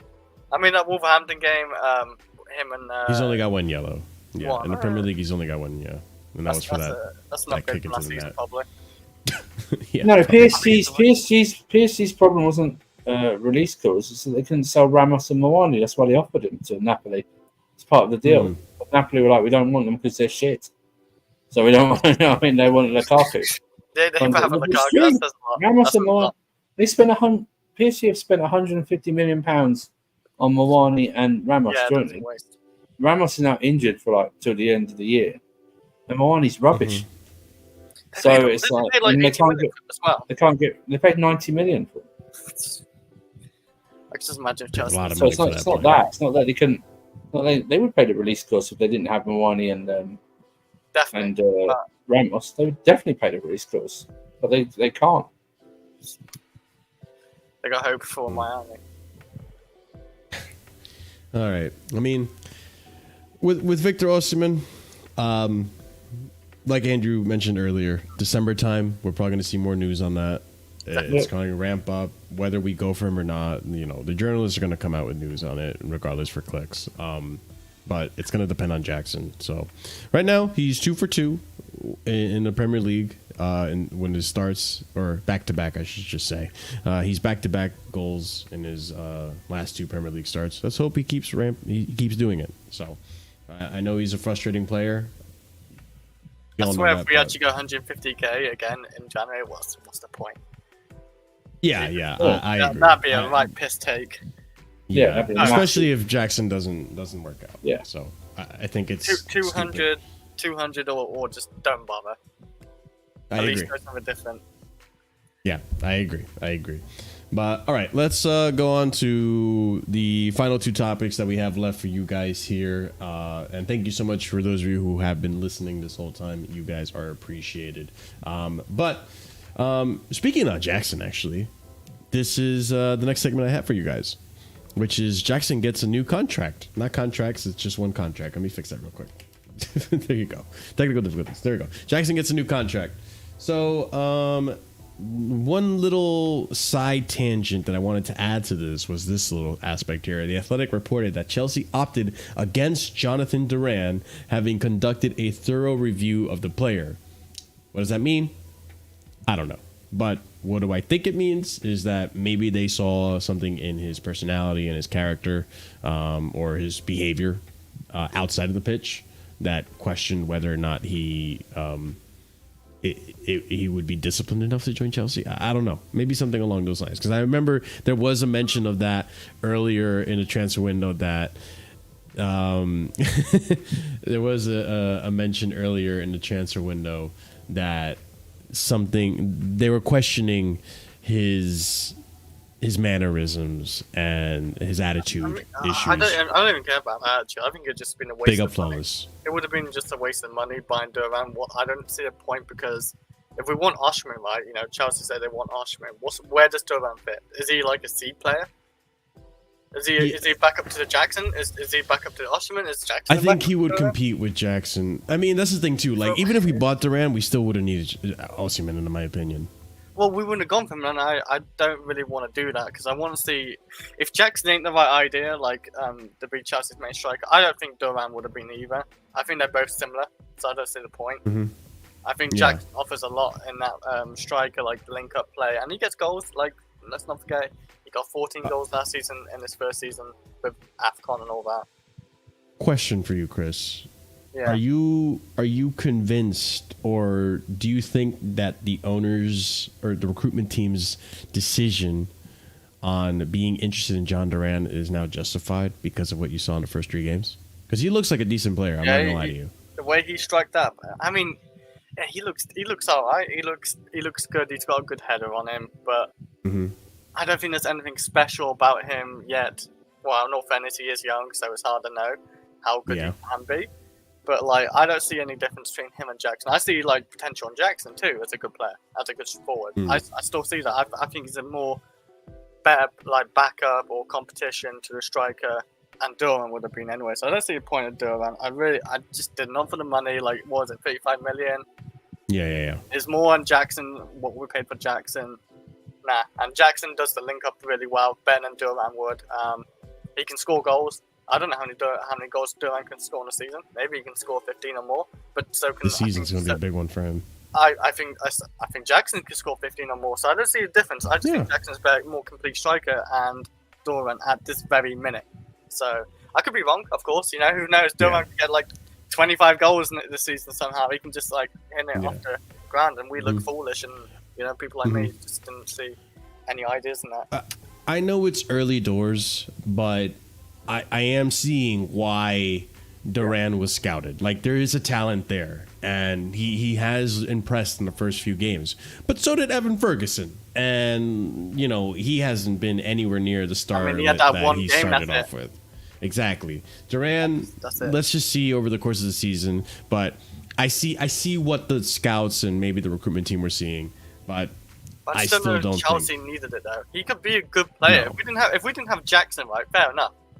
Hmm. If we didn't really have anyone, I'd understand it. But we have a Jackson. What's the point? Exactly. So it. So David Ornstein here reported that Nicholas Jackson has extended his contract until 2033, and that Fabrizio Romano here reporting also Chelsea want their top players to be happy with their salaries. So Cole Palmer was the first one to get a new terms. Now it's Nicholas Jackson's turn. Chelsea believe they did an excellent deal. They were very happy and believe he is worth way more. Yeah, I mean the thing with Jackson is that people need to remember. One, he's only 23 years old, so he's still getting better as a football player. Last season, sorry, JP. Last season was his first full professional season. He had a semi-full. It wasn't semi-full, but he didn't play for most of that first season in Valencia. I think he came from, or Villarreal. I can't remember. He had Valencia, I one think. full season still, Valencia, whatever. It wasn't full though. He didn't start in the beginning of the season. He came in like a third of the season. I knew when I did a or little something bit like of that. research on it, his link up was good and all, and it showed up in the Premier League. His link up was good, but Yeah, but the last season was his first full from beginning to end, making appearances for Chelsea as a starter. But it was only really his second professional season. So putting that into context, it's impressive that he got 15 or 14 goals in the Premier League. Like, that's really impressive, and I don't think anyone expected that. I think people I think I were said like maybe begging. 12. I think I said. I think about most 12. Chelsea fans would have been begging for him to at least score 10. That's how down bad we were. Like, we were really desperate for a striker. We just came off of Havertz the season prior, who was an absolute joke of a striker, if I had to be completely honest, right? And again, I don't think people expected much from this guy. He comes in, he looks great, had good link-up play. Yes, he was frustrating as a player, obviously. Immature, obviously, getting yellow cards and all that stuff. Got him still suspended at one point, right? And the finishing wasn't completely there. However, he still got us 15 goals or 14 goals alone, which is impressive considering his second professional season ever in the big leagues. So I think this is I agree with this salary. I think you do give him a bump. Especially if you're incentivized, like, you need to score his goals. And then he scored the goals.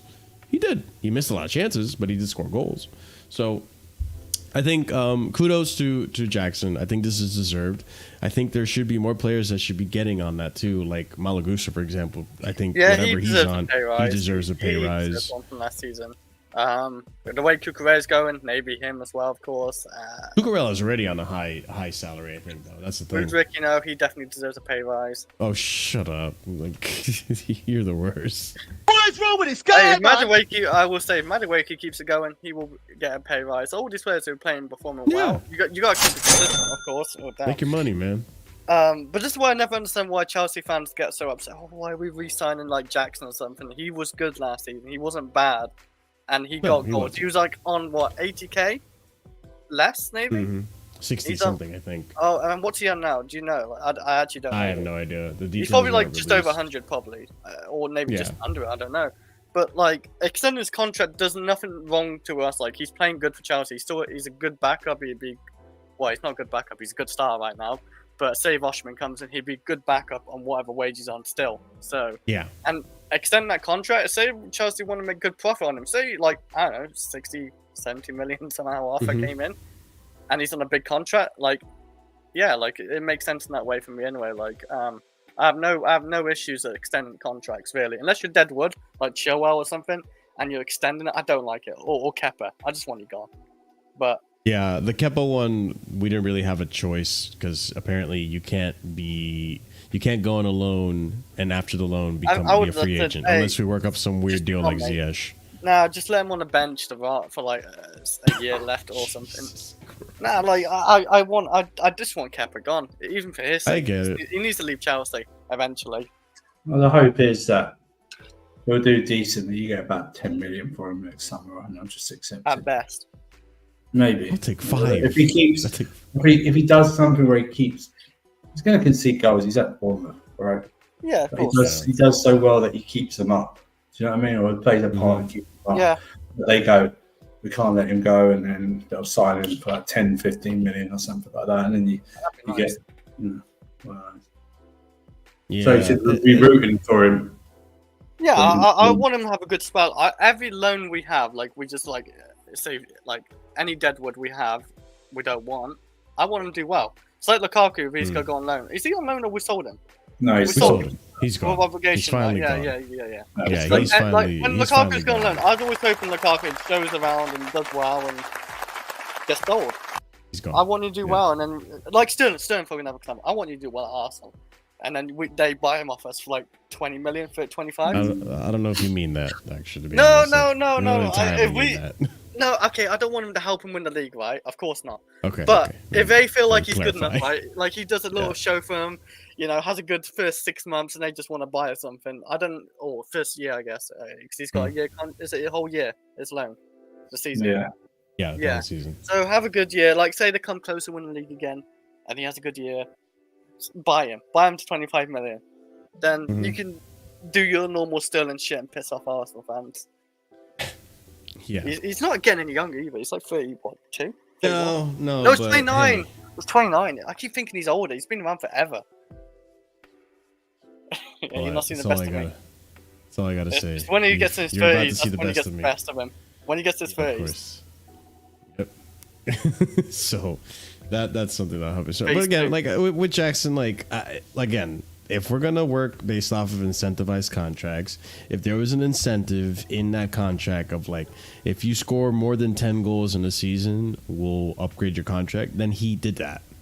And to be honest, I don't think he didn't get incentives. He didn't get it. Remember, he was before the thing. He just got the big money. He didn't get the incentives. He just got the big money. I can't tell if you're trolling or not. What? No, what? Yeah, No, not Sterling. Jackson. Oh, Jackson. Yeah, Jackson. Yeah, sorry. Oh, that's why I was so confused. I was like, "What do you mean he got big money? Like, is this, you pulling my leg?" But no, like Jackson, I think it's deserved considering Surfer, you didn't expect him to make more than 10 goals this season or last season, did you? Why not? I can't remember. I didn't know him, so I don't think I did. Yeah, I don't think any of us really expected him to get as many goals as he did last season. So I think it's merited. So that being said, final topic for you guys right here is a small one, and it's Washington set to stay. So remember this guy, David Washington. He had 10-minute cameo in his first 10-minute cameo. Or maybe less. So apparently Flamengo were trying to sign David Washington on loan because apparently they still had their transfer window open. And Fabrizio Romano said here, Chelsea considered David Washington not for sale. Clear message to 2 English clubs yesterday. He's part of the CFC Future project, which I would like to see how. So could only leave on loan in the next days with clubs interested also from Portugal. 1 year loan and then back to Chelsea. And then here we have from Leo Jose reporter Vince tweeting this. David Washington remains at Chelsea. Flamengo and the striker staff were unable to convince English club before the end of the transfer window. So he's still in the club. What role he's going to play, I have no clue. None. I think he's just under 21s, right? Yeah, it's PL2 or under 23s or whatever like that. Part of the future. Yeah. Why did we sign Mark Gee or whatever the fuck his name is? Do you know what I mean? And he's starting over him, yeah, which is... Well, yeah, he's not even... This guy was there for profit. Mm-hmm. Of course. And of course he's there for profit. That was the whole point. Why he turned down... That's why we couldn't sign him to Strasbourg. Do you know what I mean? Because that deal fell through. I don't know how that's possible. What do you mean that you don't know why it fell? It didn't fall through because they probably got threatened that they were going to be investigated to sell him to himself for £1 million Jesus profit. Christ. You know what I mean? That deal falling through makes absolutely no sense to me. Oh my god! Who knows? Yeah, that got reported, and they got wind that the Premier League would look into that. Trust me. It is dodgy as fuck. Sound to your own. Yeah. Yes, it is. You sell him for he's paid like 12 minutes for £1 million profit. How? Yeah. How is he still worth? How is he still worth the same? Let alone a £1 million Training profit. clips, maybe. I don't know. Yeah, it just doesn't make sense to me. So I mean, I'm in agreement with you guys. He's just going to be flipped and sold. I think maybe they just you're not going to see him this season. Why? I don't even know if he'll be on the bench for any League Cup ties, or is he part of the Conference League squad? No. So he's not going to get there. He's not going to get any League Cup minutes. I wouldn't have thought. You're not going to see him whatsoever. No, all this part of the future. Absolute rubbish. Absolute rubbish. If Flamengo or whatever the name is, if someone came in with a £15 million fee, they would have flipping sold him. What are we talking about here? Come on, part of the future. Don't insult our limited intelligence, please. yeah, it's a good point. Limited intelligence. I called him a full kit wanker last season, so. What? When he's just said to be a full kit wanker, that's it. Why? Because he's just there to wear the kit. That's it.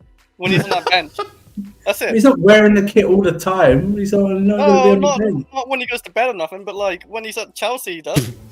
What? What are you talking about? He doesn't go around his Chelsea kit all the time.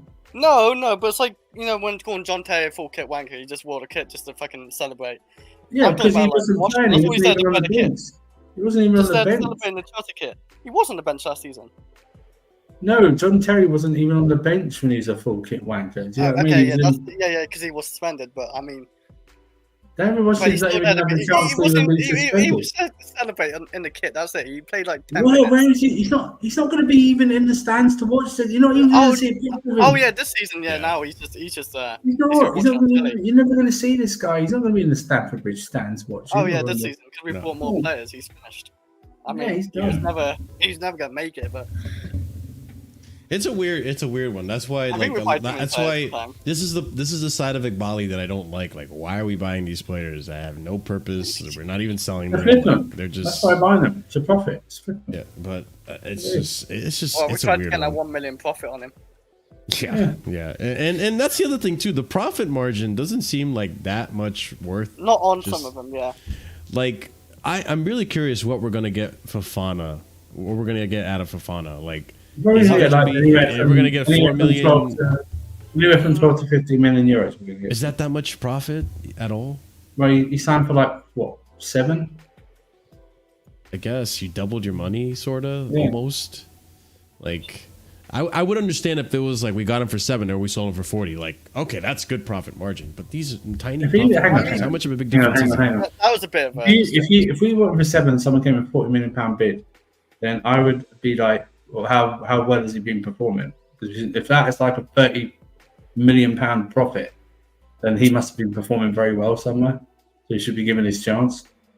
You know what I mean? He's not going to. He's not going to get given his chance. Like Petrovic, for example. This is a better example, right? Like Georgi Petrovic. We're going to sell him eventually, right? Because he's not part of the plans. But I think he's been performing well, and you could easily sell him for like. I don't know what we bought him for. I don't think it was that much. 12 million, I think. 12? I could see him being flipped for 50 or 60. Okay. Like, I think he's a decent goalkeeper. Marshall. Petrovic. Petrovic. You don't think Petrovic? Marshall, no. You're La La Land if you say that. 50 or 60. He was okay. He wasn't that good. 50 or 60. He was better than Sanchez, and how much was Sanchez? Like, he didn't cost us that much, but he ain't worth 60. Petrovic can't play with his feet, so that's the one.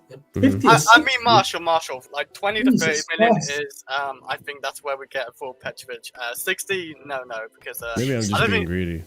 You're thinking of like you're being In insane. the Osimhen camp.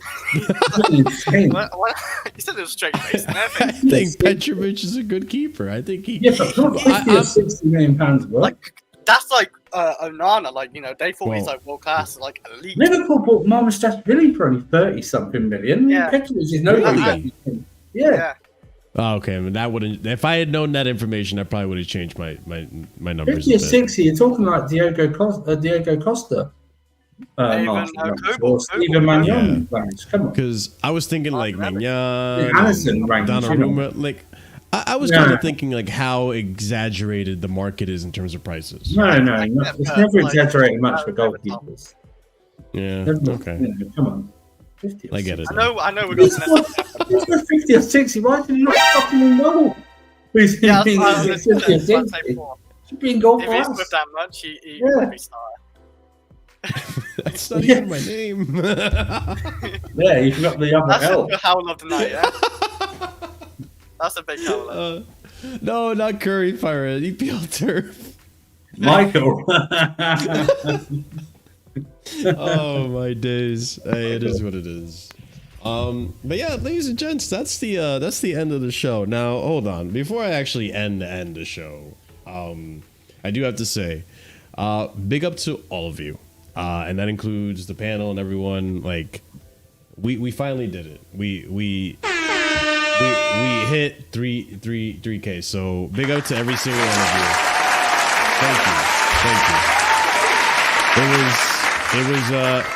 It was very much a trek, and it took forever, but we did it. Yeah, it was a grind, but we did it, and as a result, like it made me reevaluate a few things as to what I'm gonna do for the channel. So I said, you know what, when we hit 3K, this is the last show ever. This is letting you go, Chris. It's the end. Sorry, Chris. It's gonna be Marshall and Michael. What's this gonna be? Yeah, whoever Mitchell or Michael is. Mitchell. I'm gonna sell you for pure profit, Chris. I'm not gonna get much. It's a ZH deal for Chris. That's what it is. Chris, I'm gonna send you over to Never a Foul. They're gonna pay you good transfer fee over there. Do you know who Matthew Hardy is, Chris? They said you're gonna have to pay part of Chris's wages. Oh shit. Yeah. I pay 20% of Chris's wages and then they get the rest. Loan deal with obligation. But yeah, so it made me rethink a few things, and then obviously nothing's changing here in terms of the show. Show will still go on. We still have Casually FC. That's gonna happen, or Casually Chelsea show, I should say. However, as a result of the 3K, as a result of all that, I was like, you know what? Once we hit 3K, I'll start making some changes and I'll start announcing some things as a way to say thank you to the community for all the support. So we're gonna be doing some new things, right? So some new look, new way of it's still being worked on. I have artists working on stuff like, again, like I said earlier on in the beginning of the show when I took over this whole thing, I said any money that is invested into this channel is going to go back into the channel as a result of getting improved improved quality of the show and all that stuff. So for those of you guys who are here right now and watching, sorry if you're a listener, maybe tune in on YouTube and you can see it. This is going to be, from this point going forward, our new logo. So there you go, ladies and gents. Nice. That's very nice. Yes. You It's, designed no. Oh, No, that's good. I all my time watching Casadei at Leicester takes up the time that I could have used to actually make this myself. That was designed by Michael, not Marshall. Yeah. So this is the new logo, ladies and gents. I'm going to be switching it over very soon. We're working on new intro, new overlay and stuff. I'm paying someone to do it, obviously using the money that we have from Casually FC back into it. We're going to do it SNL style. You know, have you watched Saturday Night Live? They introduce the cast and they're like at a party. It says the name, and they look to the camera. That's going to be Chris. So Chris, you're going to have to get on camera to do it, buddy. You can go like this. It's going to be... You can go like I need a camera first as well. Yeah. Oh my god. If you change the logo, we riot. It is what it is. So remember, yeah, it's a better logo, in my opinion. Marshall's in America. He doesn't care if you write. You know what I mean? It's not going to affect you. Yeah, you can write wherever you are. It won't affect me. Yeah. Also, the other thing we're going to be doing is that I feel like now that at first when Casually Chelsea started, I wasn't sure about my presence on YouTube and how many people would want to watch some American that calls himself a casual talk about Chelsea. And thanks to Andrew, Chris, Will, everyone who's part of the panel, we've kind of established shut the fuck up, Curry. We've kind of established a channel here, and people tune in, and I think to an extent now, I think a lot of you guys that do watch actually care about what I have to say, and I appreciate that. And I think this is also a way for me to bring in guests, because this show by accident became a 3-hour podcast, a live podcast. It wasn't supposed to be that. It's always 3 hours. It wasn't supposed to be that. It's something in the friggin' Super Bowl. You know what I mean? That's what it is. Yeah, like it wasn't supposed to be. Like in the beginning, it was only an hour and a half. I tried to cap it there, and then eventually became an hour 45, then 2 hours, and then you'd have Andrew, and Scott and everyone kind of going at it and talking and discussing and debating, and then it became 3 hours. It's nearly as long as one of the nights of WrestleMania now. That's what it is. We need two nights. WrestleMania is over 3 hours. Yeah. So as a result, getting guests on here is a little weird because, first of all, now the show is in a format where it's like when you hear a guest, you don't want me to just go with the news with the guests. So you want to get like the guest's opinion and have a discussion, and that's usually the content that I enjoy watching. So as a result, I'm going to introduce a new show to the channel. It's going to be called the Chelsea Hour, and that's basically an hour. Okay, it's an hour-long show. No. It's just me. It's an hour-long show. Okay, I'm taking a guest to break it. Clip this right now. The Chelsea Hour is called the Chelsea Hour. Is that including the introduction? Is that include? Or are you just going after the introduction, then the hour starts from there, or from the first question? After the first question, it starts from there. It's like the hour. It'll be like what you should do is put like a timer in there like that. That's kind of what I can't do that because that's copyrighted by Vader. Vader does the 115 charges, so he has 15 minutes show or whatever, 30 minutes, whatever. He has a timer on. But no.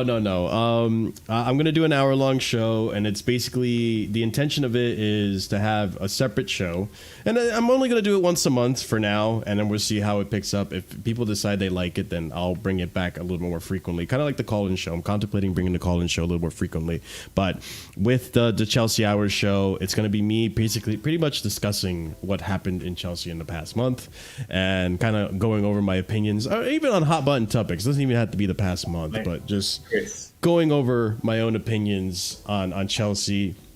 And it'll just be me, but the intention is that I will be inviting more guests in there and stuff there, and I'll be discussing with them and going back and forth. And I'm going to start collaborating with some people a little bit more, and it just makes it easier. So, like, for those of you who watch Staffy TV does something similar where he runs his own, his own stream where he discusses United and stuff, and I kind of want to have a solo stream format. So that's going to be me introducing a solo stream. I bet you goes over the hour on the first show, Chris. What do you reckon? Guarantee it. Now it's incentivizing me to not. I think you won't realise, and it will hit like 58:45. We gotta do a bit more. You'll go. Shit! I've got 6 more topics to cover. Well, maybe we're gonna see how this goes. First guest, Todd Boehly. That'd be blockbuster if that was the case. Casually Hour or Chelsea Hour. Sorry, Chelsea Hour. No. It would be called the Chelsea Hour. And so it'll be me basically. The irony. That's an ironic title. It'll be about an hour, okay? It'll be about an hour. 3 hours. Jesus Christ. But No. it's just something more consumable because I know a lot of you guys that do watch the show probably they'll skip over to the part that they want to watch, or they don't want to watch the whole thing, which is fair. Like, I you get should it. make it unskippable. I can't. should I make know it- you guys accuse me of being a dictator, but I'm You not should a make it. dictator. The only bit they can skip to is if it goes over an hour. So they have to watch the entire hour, and if it goes over an hour, they can then skip to that part. There you go. So, yeah, Chelsea Hour is going to be a new format I'm introducing, and it's going to I'm probably going to release the first one, or I'm going to try to do the first live stream, and we'll see if I can get it done at the end of this month or sometime this month, or if not, I'll do it next month. But yeah, and that'll be a cool way to get some guests in, because most of these guests that we bring in only have about an hour. So it only makes sense to make an hour-long show, discuss with them, and boom, there we go. You have guests. And it's more. That'll be the first guest, Chris. And goes, so I realize you can only stay here 5 more minutes. Oh no, I can be here for as long as you want. Shit, I'm not doing it. The Chelsea 2-hour show. Extra time. Extra time with Casually FC. Stop it, I'm starting episode 2. Episode 2 now starts right now. Episode 1. By the way, it's a different hour. That's what I'm saying. And the other thing that I'm gonna do as well is, I think I'm gonna start putting in a little bit more of an effort into taking the best segments of our Casually Chelsea show of the week and making it into like a much more swallowable format, in terms of like. Hey, yo. I got you. Hey, yo. Hey, yo. What do you mean by that? Hey, yo. So it's kind of like what the Terrace does, and I've seen multiple streamers do it as well. Like they take part of their live stream and they put it into video. So that'll be for those of you guys that don't want to watch the whole entire show for the segment that you want to listen to or hear. You can just watch that. So that's more for the people who are new to the channel, are put off by the fact that it's a 3-hour show. And so it gives them a clip to watch and maybe brings them into the Casually Chelsea show or whatever 3-hour podcast show that we do at the time, because our previews are also like this. So it'll be those segments and it'll be more content for you guys to enjoy. But yeah, I mean, there's a lot of cool things to look forward to. There might be, I am thinking about doing some other things for the members, which I haven't currently solidified yet. I have to figure out where my schedule is going to go, but the long shows will still be here. It's not going anywhere. I'm just adding on to the content that we're already making on here, because I understand that not all of you tune in for 3 hours, and not everyone who comes on YouTube is coming on to listen to a 3-hour podcast. They like their 20-minute videos or their hour-long videos and so on and so forth. So yeah, it's again, like I'm really ecstatic that we finally hit our 3K mark, and I'm really happy that you guys helped us get there. So big up to every one of you in the chat for helping us out with that, and it's always appreciated. So yeah, I mean, unless you guys have any extra words to add or anything you want to, no wonder Ahmed was in here. He wants me to rate him. That's fine. I understand, Ahmed. I'm past the 3 hour now. I guess we have to go to 4 hours, right? Or something like that. No, that's not how this No, works. Chris. It's the 4th hour. That's We've already open gone past for the 4. That's 3rd. open for 4. Yeah, ain't No, before. we're okay. This is not a Chelsea 4-hour special. You've already failed. You've already failed. Hey, maybe if we hit 4K, we do a 4-hour stream. Maybe. 3K, Well, 3 hours. if we're doing I say this. I would say let's do a 3-hour show for a 3K pipe, but we usually do that every Sunday anyway. Exactly. Actually, we'll do the opposite. We'll do like a 90-minute show for the 3K one. We'll just put double effort into the 90K, so we'll just double stuff. There you go. Jesus Christ. I believe we can do that easily. No, Curry, you're not. No, I won't allow you on that show if you try to run me into 4 hours. But all right, ladies and gents, I appreciate every single one of you. Once again, round of applause for every single one of you. Thank you. Fantastic work. And I'm glad that us on the panel here, myself, everyone included, help you guys who watch and listen to the show get through your days a lot easier. So I appreciate that, guys, and thank you for your loyalty and your continued watch time. But that being said, we're gonna rate Ahmed, so copy and paste the raid message here. Call him the worst Chelsea manager ever. even just call him honesty. Doing a career against the worst Yeah. Chelsea manager ever. Yeah. Is Yeah, he playing FIFA? Go call. He's playing FIFA right now, so go call him out on his. Ahmed out. Ahmed out. Ahmed Lampard out. in. Just you Lampard can either in. copy. You can copy this raid message or just hashtag Ahmed out. Whatever you guys want to do. So either or options there for you. Ahmed out because he's playing EAFC or whatever he's playing right now. It's not the new one, is it? That didn't come out yet, did it? No. No, it comes out Okay. on the 20th, I think. Yeah, exactly. We Adrian. pre-ordered the- But before we leave, as always, guys, like the video or like the podcast. Subscribe, help us get to 4K. That's a new goal. Help us get to 4K. So help us grow by subscribing if you're new here. Be sure to check out the links in the description below for Surfer's Twitter there, my Twitter, the Discord, Ahmed's channel, Prime's channel, all that stuff. Leave a comment, let us know your thoughts on everything we discussed today. And check out the memberships because, again, the memberships are what helps this community out big time.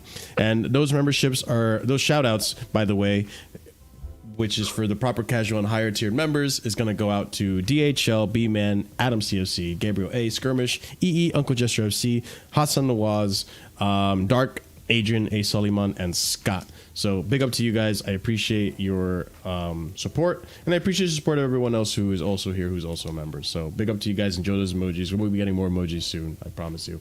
But that being said, Ahmed out or copy and paste the raid message. We'll see you guys over there. Have a wonderful rest of your night. And as always, stay casual. Thanks for 3K. Peace.